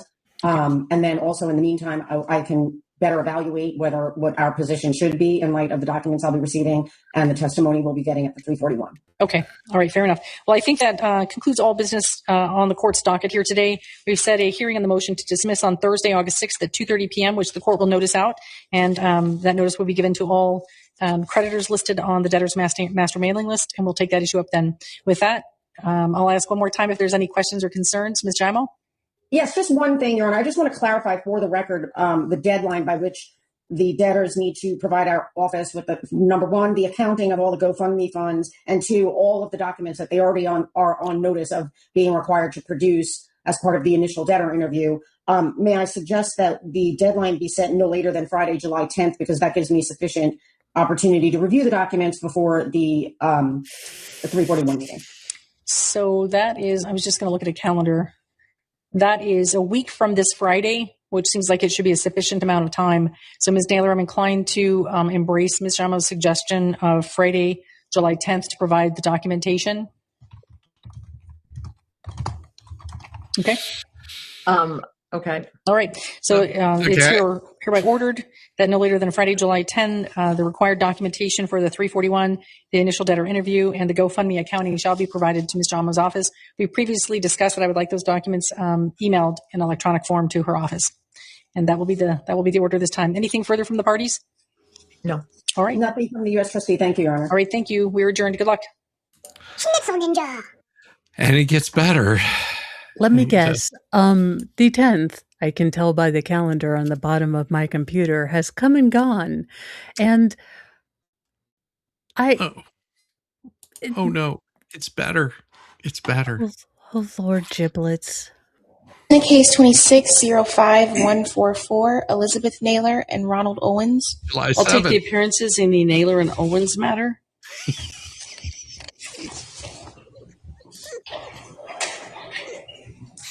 Ms. Chan? Did Ms. Chan just leave? Yes. Is Ms. Jaimo on the line? What if Ms. Chan was supposed to be covering for Ms. Chan? This is one more time in the Naylor and Owens matter. Ronald Stephen Owens, also pro se. All right, thank you. Good morning. Good morning. All right, any other appearances in the Naylor and Owens matter? I'm not hearing any appearances. Let's just wait a moment, and Ms. Hall will see if Ms. Jaimo is on her way.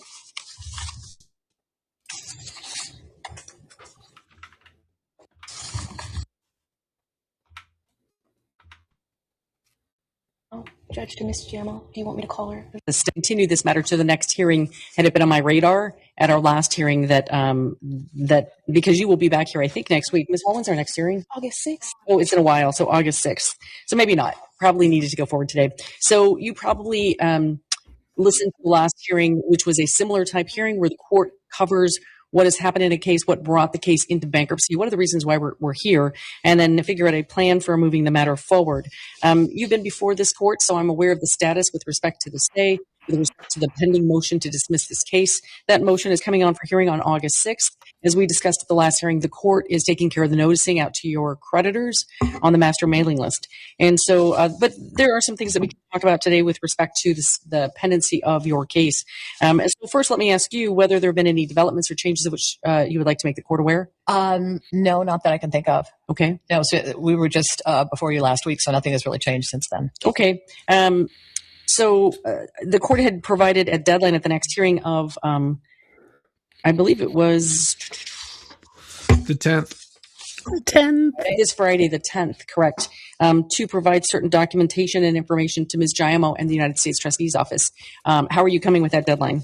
We're coming very well with that deadline. We tried to send a huge file yesterday, which the server rejected twice because it was so big. But the office contacted me in an email that I got just on the way over here saying that they had instructions for how we could. They said they received it, but they were unable to actually open it, and so they have instructions on how we can redo it. So we'll do that right after this hearing. Okay, very good. And if you had an extra copy, you could probably drop it off today. They're in the same building. Yep. It is huge. I mean, we're giving her all of the bank statements, everything. Okay. You know, it's We'll get it in an electronic file. Huge. Is definitely better in that Yeah, situation. and I think we wanted everything in PDF. Perfect. Okay. Well, I'm glad to hear that that's coming well, and you believe that the deadline will be complied with.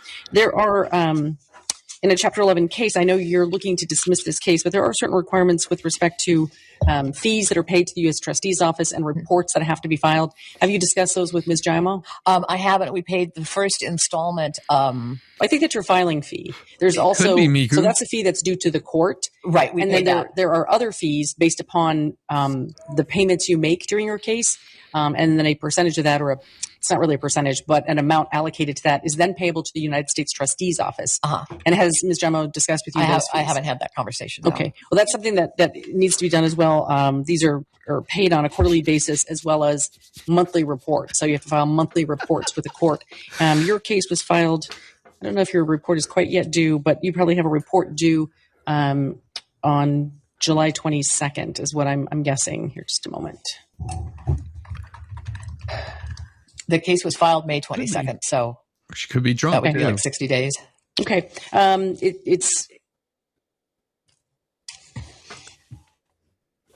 Let's see. All right. So I see Ms. Giaimo's on the line. Ma'am, would you like to make an appearance? Yes, Your Honor. I apologize. Jennifer Giaimo for the U.S. Trustee. I realized this was a status conference. I wasn't sure if it was going forward. Apparently it is. I apologize for my tardiness, and I'm here now. Okay, thank you, Ms. Giaimo. I discussed with Ms. Naylor a moment ago that they're doing well in terms of gathering the documentation, which is due to your office on or before July 10th, and have received some instructions from your office with respect to how to break those electronic files down into, I think, more digestible bites or whatever it is that can make those papers be transmitted. So I was glad to hear that. I was just discussing with Ms. Naylor that there are, in Chapter 11 cases, quarterly fees and monthly operating reports, and she might want to discuss that further with you offline. There was a partial report could have been due on June 21st, and then the first full monthly report is due on July 21st. So Ms. Giaimo can discuss with you what that means and what those dates are. All right, so as I said at this time, like the case that was called before you, it's an opportunity to discuss with the court what brought you into bankruptcy. So I guess I don't necessarily have a good sense of that, even though you've been before the court previously. So what was it that precipitated the filing of this case? Your Honor, we had a loss, a drop in income, and we had unexpected expenses, and we tried to stretch things out as long as we possibly could. This was not something that we wanted to do, but it really became untenable. And you have a mortgage on your home?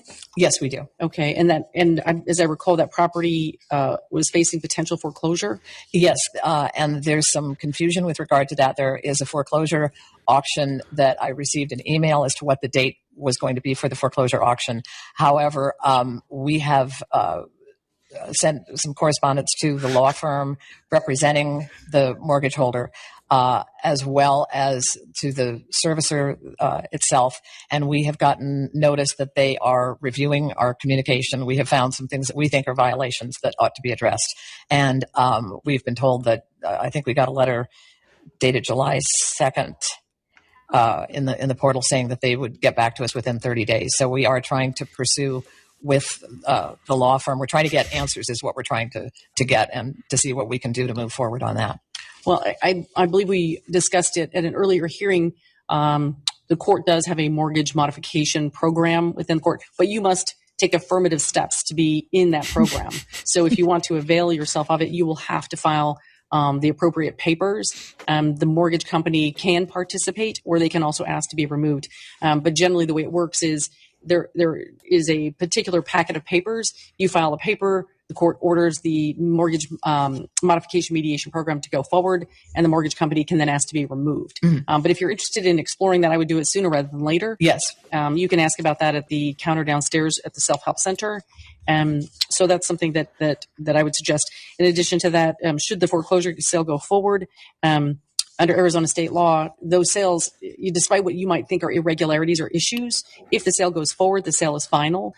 So generally under Arizona statutory law, and I can't give you legal advice, but I can tell you generally the way it works is that you would have to obtain essentially an order stopping the sale the night before the sale, if that is what you're inclined to do. Okay. Okay. So just wanted to lay that out there a little bit. Thank you. Was there any other litigation or creditor dispute pending before this case was filed?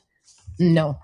Okay. So you're not a plaintiff or defendant in any type of action? No. Okay. Or your husband, Mr. Owens? There was Chase, which had our a credit card that is included in the filing. Chase had said that they were going to file something, and then they dropped it once we filed for bankruptcy. So they had sued you on the balance of that? They had filed a notice of that, and then they dropped it. Okay. And that was the only litigation? That's the only thing that's the only thing. Okay. Was there potential litigation that you could bring? Claims against others? In connection with the bankruptcy, or in your dealings, what were the personal circumstances that brought you into bankruptcy, and what was happening in your world personally and financially? Well, I would think that we'd like to pursue what the violations might be with regard to the mortgage, but we don't have anything at this point. What? Yeah, there's nothing that I can think of. All right. At this time, for this Chapter 11 hearing, I would typically set a deadline for filing a plan and disclosure statement. However, I know that you are interested in having the case dismissed, so I'm not going to do that at this time. What I would likely do is continue this hearing to that August 6th hearing we have on the motion to dismiss. Is there anything else you want to tell me now before I turn to Ms. Giamo? Not that I can think of, no. All right. Thank you. I'll return to you in a moment. So, Ms. Giamo? Thank you, Your Honor. The only thing that I would ask that the court convey to the debtors is that, first of all, they both absolutely need to appear telephonically at the initial debtor interview. They have received an email notice of when that's going to be held. They just never showed up at the last one. So I would ask that that be done. They also both need to appear and testify telephonically at the 341 meeting. And then the last thing is, yes, I am in communication with Ms. Owens about getting documents. I know Your Honor had ordered them to provide an accounting of the GoFundMe funds, and that's what I was expecting was an itemized accounting. From what I can tell, I'm not getting that. What I'm getting is sort of a document dump of bank statements, and that's fine. I will go through the bank statements myself. So what's requested is the counting of money in, money out. You're supposed to do all that. What she did is gave them a document dump of everything and forcing her to go through it. She's like, that's fine. I'll go through it. But, you're not going to like my math. No, this is why you get an accountant. This is why you try to fudge the numbers like, oh dear, they're so terrible at this. Oh God, why are you? It's Admiral Akbar has done exploded. I don't even know what to tell you at this point. At this point, you are a Treyu and Artak in the mud thing. Like, you just have to hope that the world resets. Okay. Hope that another war breaks out and they forget about you. Pretty much. Yes. Oh. But then I need to make sure I have all of the bank statements. So I'm going to ask that the debtors provide me copies with all of the bank statements of all the accounts into which the GoFundMe funds were deposited and from which the GoFundMe funds were dispersed for the entire period starting from when the GoFundMe campaign began. Oh. All right. Ms. Naylor, do you have any questions or concerns about the request? No, I think that is more than reasonable. Yes, I can. I mean, that is included in the file that we have sent to her. But I think that there is a way that I can clarify it for her so that, and I can maybe point her more in the direction of instead of having to look at each and every one of these things. I think I can clarify that, and I will do so in an email this afternoon. Okay, very good. Thank you. For my information, because I'm not sure exactly how it works on those GoFundMe accounts, I'm assuming there's a statement, much like a bank statement, that shows incoming amounts and potentially who they came in from, and then shows amounts withdrawn and where they went, i.e., to a particular bank account. Is that accurate? Correct, and it's very, very clear. It's a very clear paper trail where it came in, how much came in, what day it came in, and where it went. Okay, and that documentation is part of the large file that you're trying to send to Ms. Yes. Giamo. Okay. Yes. All right. Very good. Thank you for the clarification, Ms. Naylor. Ms. Giamo, anything further, ma'am? Nothing further, Your Honor. Thank you. And again, I apologize for my tardiness. All right. Thank you. Glad to have you here. Let me ask if there's anyone on the line who wishes to be heard. This is the time set for the court to consider the status of this pending Chapter 11 case. All right. Hearing none, let me turn back to Ms. Naylor and Mr. Owens. Is there anything further to hear from you? No, Your Honor. All right. No. All All right, well, let's just confirm the continued hearing date and time then, which Laura's is making August that 6th. At what time document is right now all? for At us. 2:30 p.m. At 2:30 p.m. And again, I would note that yesterday the $600 installment for the next filing fee was due. That was due on July 6th. Ms. Taylor, did you make that payment? Yes, I did, and I have a receipt for it with me. Okay, very good. Thank you. And then the next one is due on July 31st. Okay. All right. Do I need to give the receipt or? No, it'll appear on the Oh, okay, court's yeah. on the court's docket. So Yeah, I I printed appreciate it that out. you have that. Mhm. Okay. Is there anything further then, ma'am? No. All right, then let's go ahead and adjourn and conclude this hearing. We'll see you on August 6th. Good luck. All right. Thank you so much. Thank you. Have a good day, everyone. You too. Thank you, Your Honor. Oh my God, Mo. Yes. I covered a little bit of the Machado this morning. Oh And dear. oh my God, I wasn't the only one that picked something out. Now, Lauren never noticed it whenever she had her on, but I noticed it. And there's other people that are noticing it also. Noticing things? That's what I do best. And it is absolutely hilarious. And I gotta pull it up if I've got it here. Because Did she tube in herself? No. What she said on Lauren's yesterday was, and I thought I had saved it because somebody else had done it, and I could pull it up here really quickly. So give me just a second, because it is absolutely the most insane thing that I heard whenever I was listening to it. I was just like, oh my God, is this true? Like, did she really say that? And I have to go in here, and it was not that. It was not that. And tax packet, all my cats are apparently in the ceiling. Mr. Mo is tearing down our old state-of-the-art 1971 cabinets. So all the cats have decided it wasn't to part of go my into the ceiling. Okay, let me Legitimate true story. let me get this, and we'll just listen to what Lauren had to say, because that is the best way of getting it. This was whenever she got macchiatos on there. Okay. Ooh. So if someone else did that, that's on them. Don't project it upon me. We don't do that here. Okay? Never happened. I never once said you were scamming people or that you didn't give money. I said, I don't know, but it seems weird. Okay, so again, this is a play on words, and words matter. This is not something I've said. I have every right to discuss things. I have every right to give my opinion of how something looks different.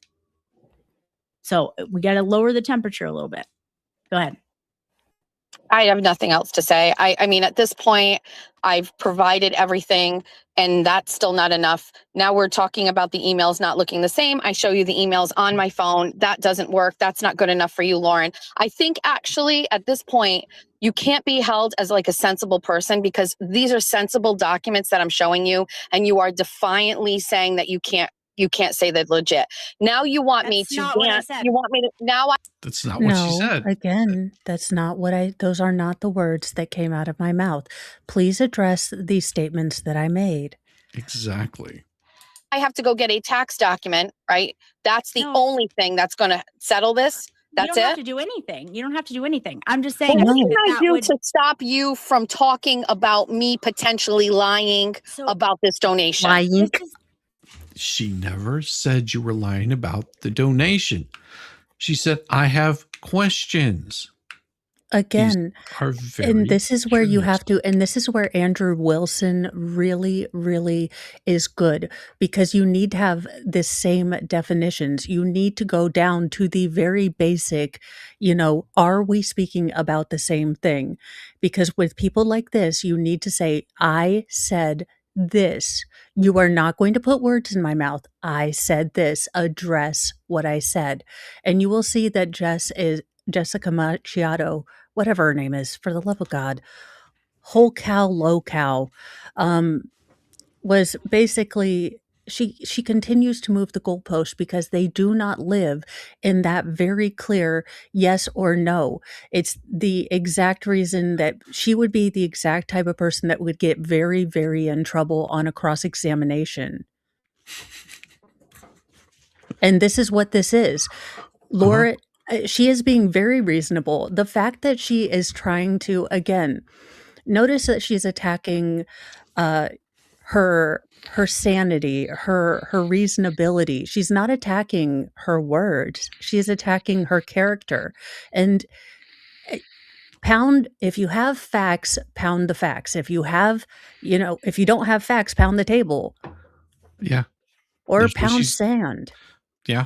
It's not just me. Everyone is talking about I'm talking about you, though.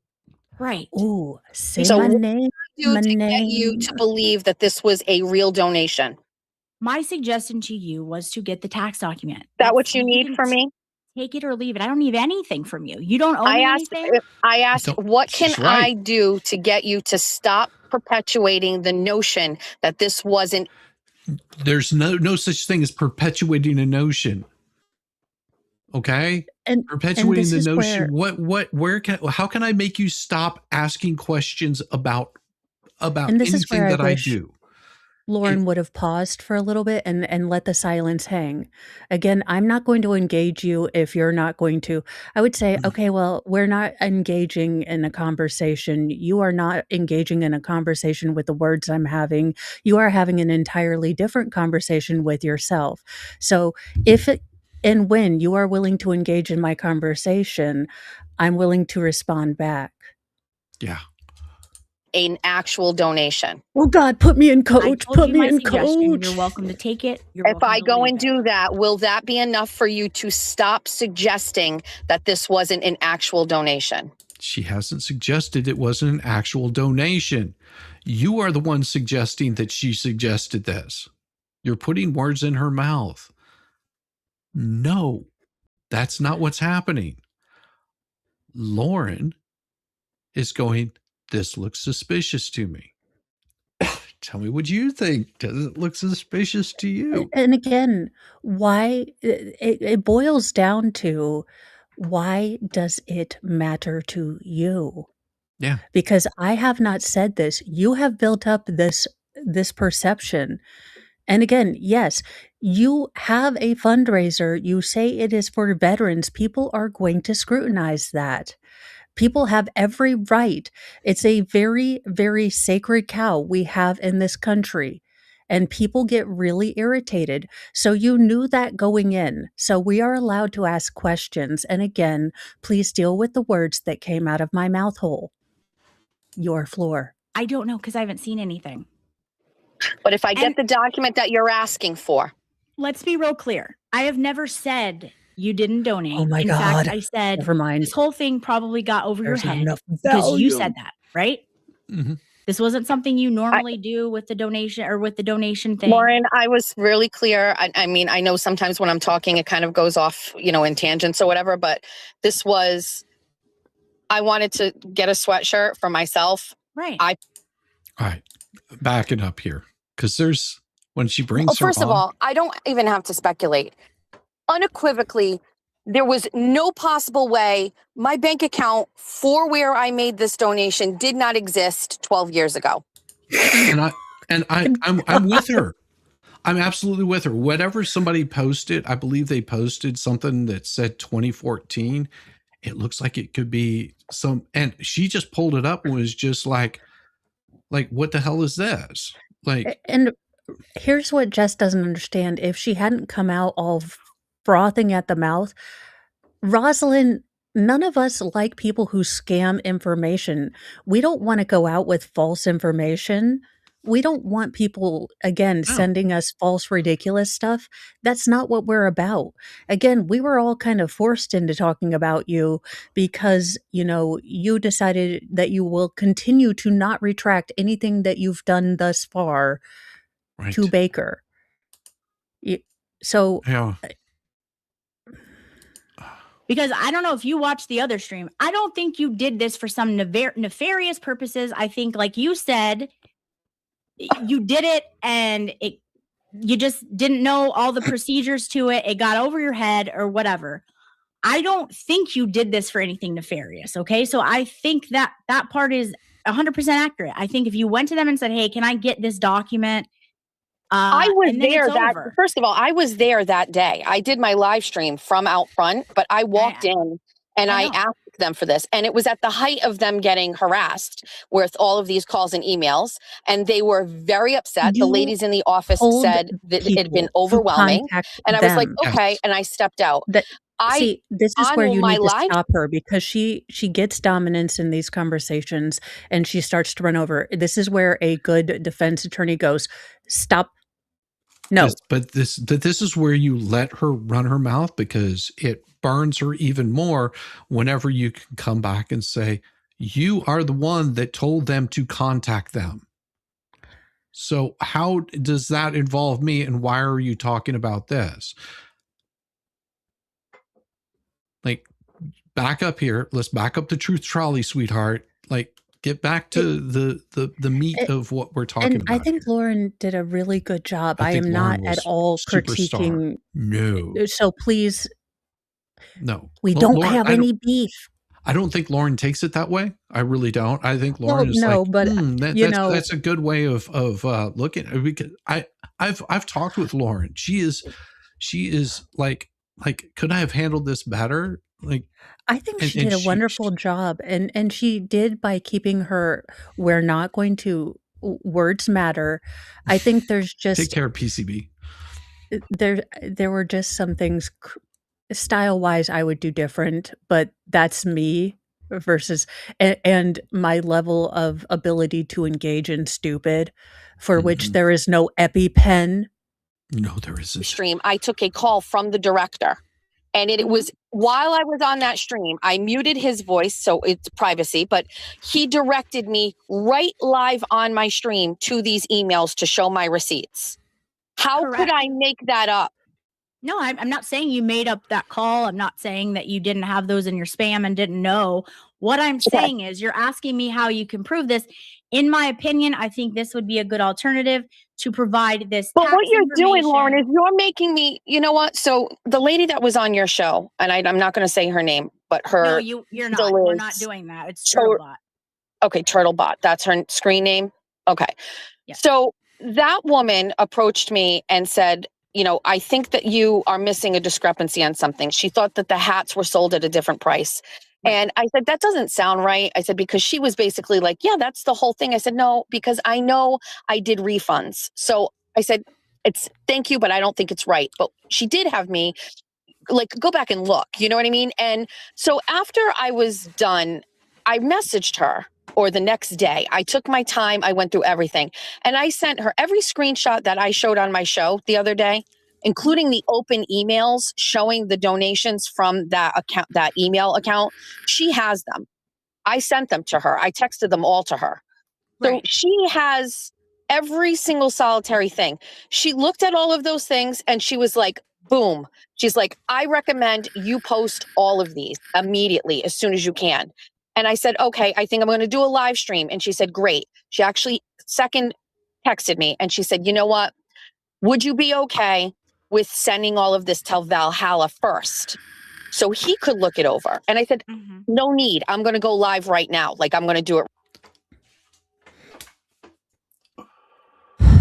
Again, she was trying to throw, Jessica, you don't understand. It wasn't about you going first with it.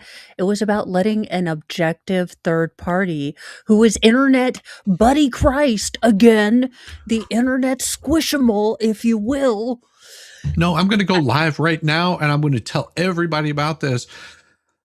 And you tried to throw him under the bus. And, you know, this is somebody that's reaching out to you privately. Again, private messages between two people should stay the private messages. Let your worst enemy, you're the person that absolutely, you know, that you think is the one that's out to get you. And if you know you're right, show them the proof. And if they still come back and try to burn you with it, after you show them the truth, then you can come back. Look, and I'm just not saying Valhalla would do this, but you email it to Valhalla, and if Valhalla gets hold of it and he tries to burn you with that, you can come back and say, listen, that's not how it happened. Okay. I showed him the proof. I'm going to show you the proof right now. I'm going to show you the email that I sent to him showing you this. But instead, she didn't do that. She goes, no, I'm going to show everybody the proof because I'm going to prove him wrong. And who is this Valhalla guy? He's just, Valhalla Kilmer or whatever. Don't care about him. He doesn't mean shit. Valhalla would have looked it over. And if he would have saw that there was nothing fishy there, he would have said, this looks legit. You guys, she's on it, or something still looks fishy.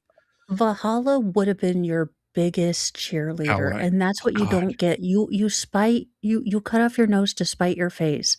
You might think he's part of the grand cabal who don't like you, but if you had ever spent any time watching any of his videos, they're not drama llama stuff. They're Lego. They're goat herding. Mm-hmm. But he's also a solid person. Look how many people trust him with a wrench on their channel. Because he won't burn them. Because he won't burn them. So again, no one requires anything of you, Jessica. We don't. Nope. But if you had used Valhalla, even strategically, even logically, and just given him the tax document and not said, well, call the place, call him, email him, you talk to them. I'm not going to tell you nothing. I don't have anything to prove. Yeah. There wouldn't have been all this. Exactly. But she has everything. She has every screenshot showing exactly the email. Now, if you're trying to tell me that my really emails from earlier this year look slightly different than someone's that are now, could they have changed the fonts or whatever? I don't know how specifically different you're saying these are, but they are. I mean, I will screen record me opening my email. No, I think what you posted is what you have. But it's not, Lauren, because what you're saying now today, right? Like, if I can just be honest with you, and then I'm going to let you go back to your show. When people who support me go, they're going to move the goalpost, right? And I'm like, they can't move the goalpost after this. This is literally every single solitary thing down to almost the cent. The only thing I didn't account for was the actual difference in the hats, which was like another $20, but whatever. Like, there's no way to move the goalpost. Everything is here. Now, here we are on Sunday, and it's like, look at this. It's from 2014. 2014, I wasn't never even thinking about donating to the Veterans Association. It's not accurate. I don't know where that screenshot came from. I don't know who fixed it to put 2014 on there. It's not accurate. I would protect yourself and not, if this continues to impact my life, my business, where I lose tangible followers and I lose tangible money, and you're putting falsified documents up on the screen, I'm sure you don't want to be involved in that. I'm telling you, that's not 20. It's impossible for me to have made those donations in 2014. Lauren. Good. Impossible. That's great. But all I'm saying is people are not believing everything because they don't look the same. Okay. So my thought is you get the tax document. That's what you want me to do now, Lauren. Now you want me to go get a tax document? I think that would be good because then that would clarify. You can go to and the then Veterans what would you do next? Association. Then if somebody put up another screenshot that's falsified with a different date, you're going to share that too, Lauren? Okay. Again, we're not talking. You're getting off the point. My point is I'm trying to tell you that I think this would resolve it. If you go to the Veterans Association. But you're saying something different than Turtlebot said. Turtlebot said this was totally resolved. Imagine that. We're two different people. We may have differences of opinions. I don't believe or agree with everyone. I think what you're doing is moving the goalpost. I am not going to allow people to lie. This is a fabricated lie with a false screenshot.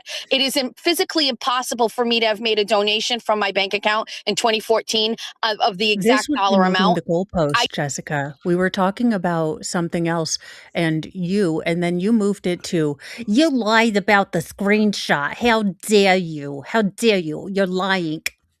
Well, and I mean, she's so focused on this, she could go, yeah, that's if you look 2014, I didn't have a bank account. I mean, that's pretty easy.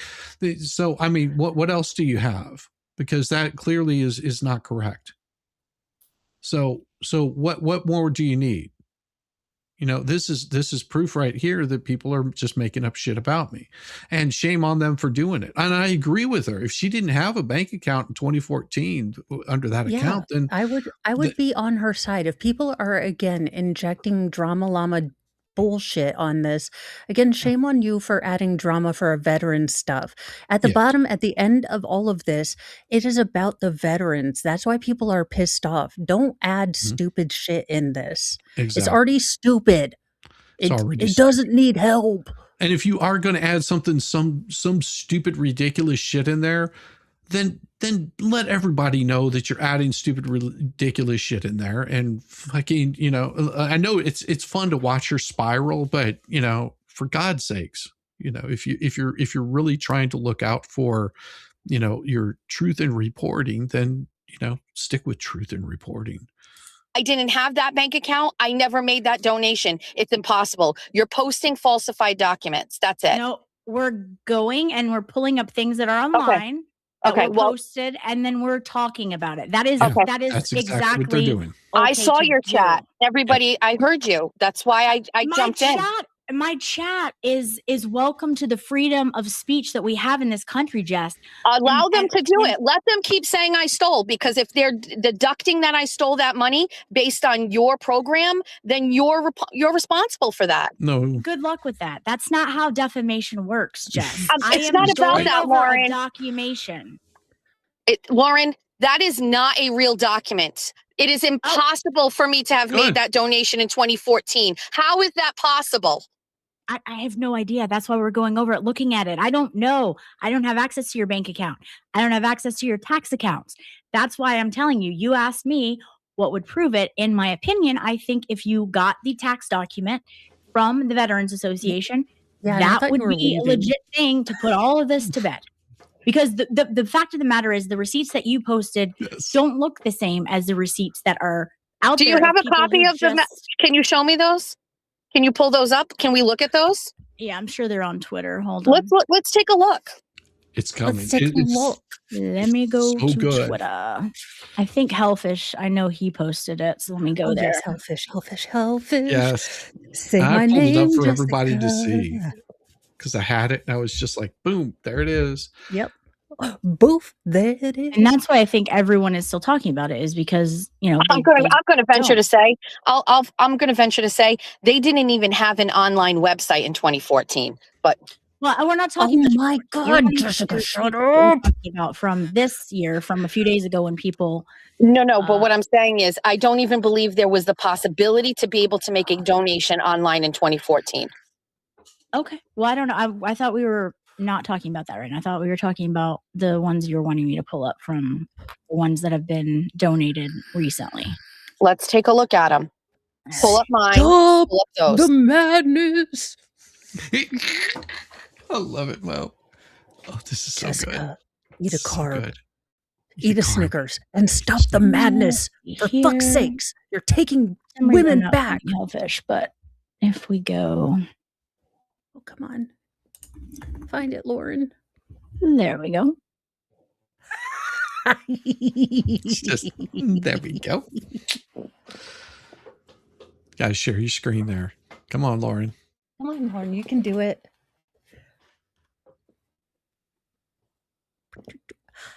Can everyone see that? No, let me add it to the screen. Here we go. Yeah, that's how you do it. All right, so this is Hellfish's receipt from when he donated the other day. It's coming up really soon. And as you can see, a lot of things have the hyperlink, just like Valhalla mentioned in his live earlier. So all these things are like hyperlinked, and they're in different colors and things like that. Yeah. Nothing in yours is hyperlinked. For the email, there was like a weird dot thing and all of that. The verbiage was different.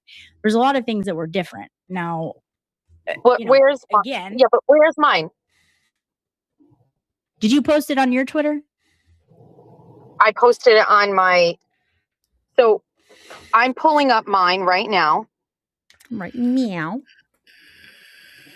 And mine has the exact same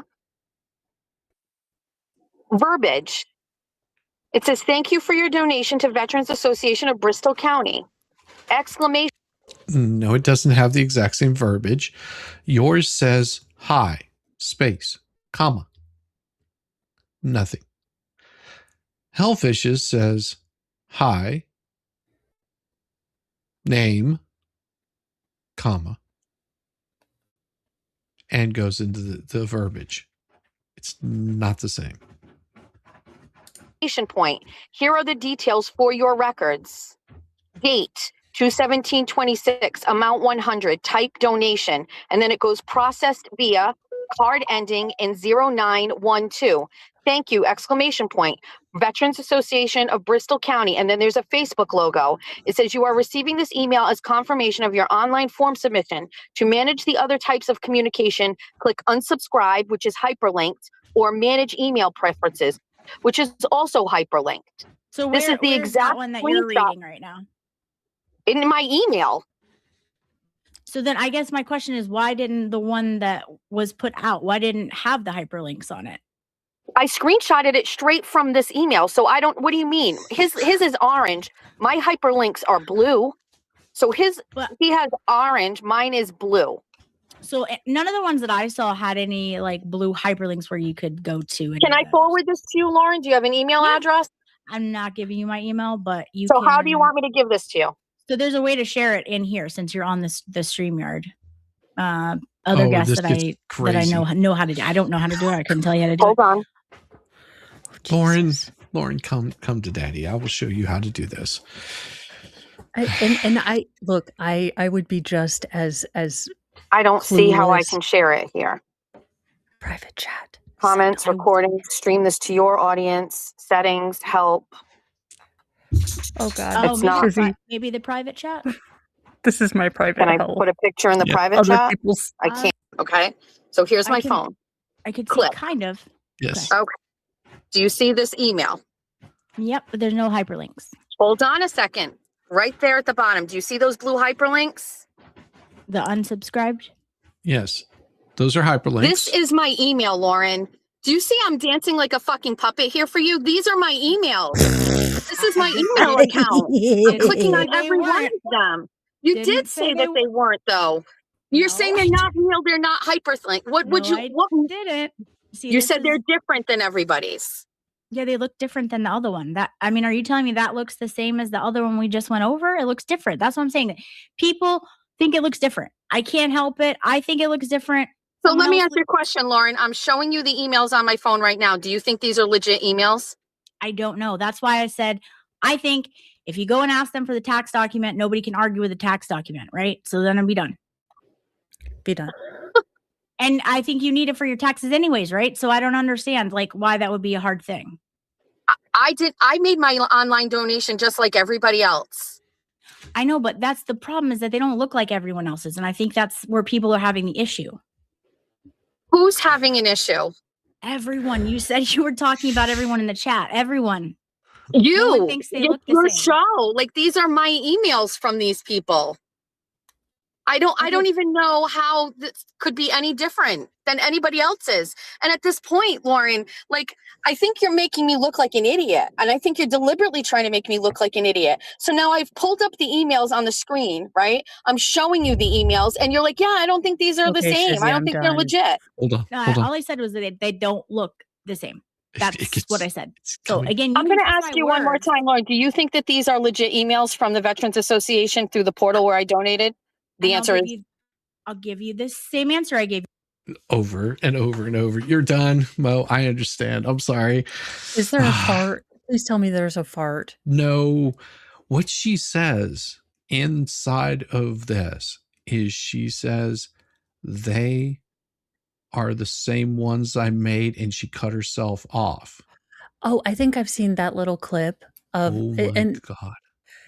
I'm just like methinks Freud will appear tomorrow. And we don't know what accent he's going to have. Hell, no, Hell might have a completely different one, but but this is for you. It's fucking Jimmy. Bye. Nurse Kim, higher. Aiden, down below. Will, down below. Scott, you're fine. Chili's, down below. Tim Bradle, down below. And I'm not going to tell you why. Melanie Little, up. Valero, up. Kelsey and Aiden, down below. Lindsay, up. Cheech, up. Erica Walsh, down. Baker, down. Nathan Reed stays the same. Karen, Ray from Dallas, down. Tom CPU, fine. Emily, fine. Flip, fine. Essie, bitch has been texting me nonstop. Me, highest. Me, Danny, trash. Yeah, I don't know. Aiden, love it. JFK, you go to the line. Young Black Economist, above the line. Brian LTL, above the line. Kate Peter, trash. Mike, trash. Nan, Howie Carr, still down the bottom. Koala, You're my over favorite here. comedian. Jay Brill, above the line. Meowser. Wait, I thought you Funeral were lady. above everyone.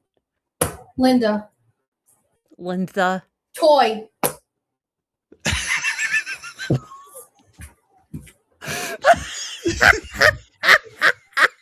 Oh God, those eyebrows! I have got to go get a pencil.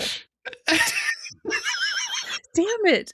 Look, I have been avoiding peopling, but oh God, I have the wig. Oh God. Oh my God. I knew you would love it. That look. Just that got you excited. Everybody, I'm going to be sending you over to Tug, Megan. I'm sure that there's a lot going on over there. And they'll probably be going late tonight. I would not be surprised because Megan goes out of town. Shit hits the fan. Yeah, probably. Yep. Megan, go out of town more often because it just goes crazy. So I'll be sending you guys over there, both on Rumble and on the YouTube. So don't worry if you're on Rumble, you'll get forwarded right over there. And with that, I hope this outro works. No guarantees because it never does like it's supposed to.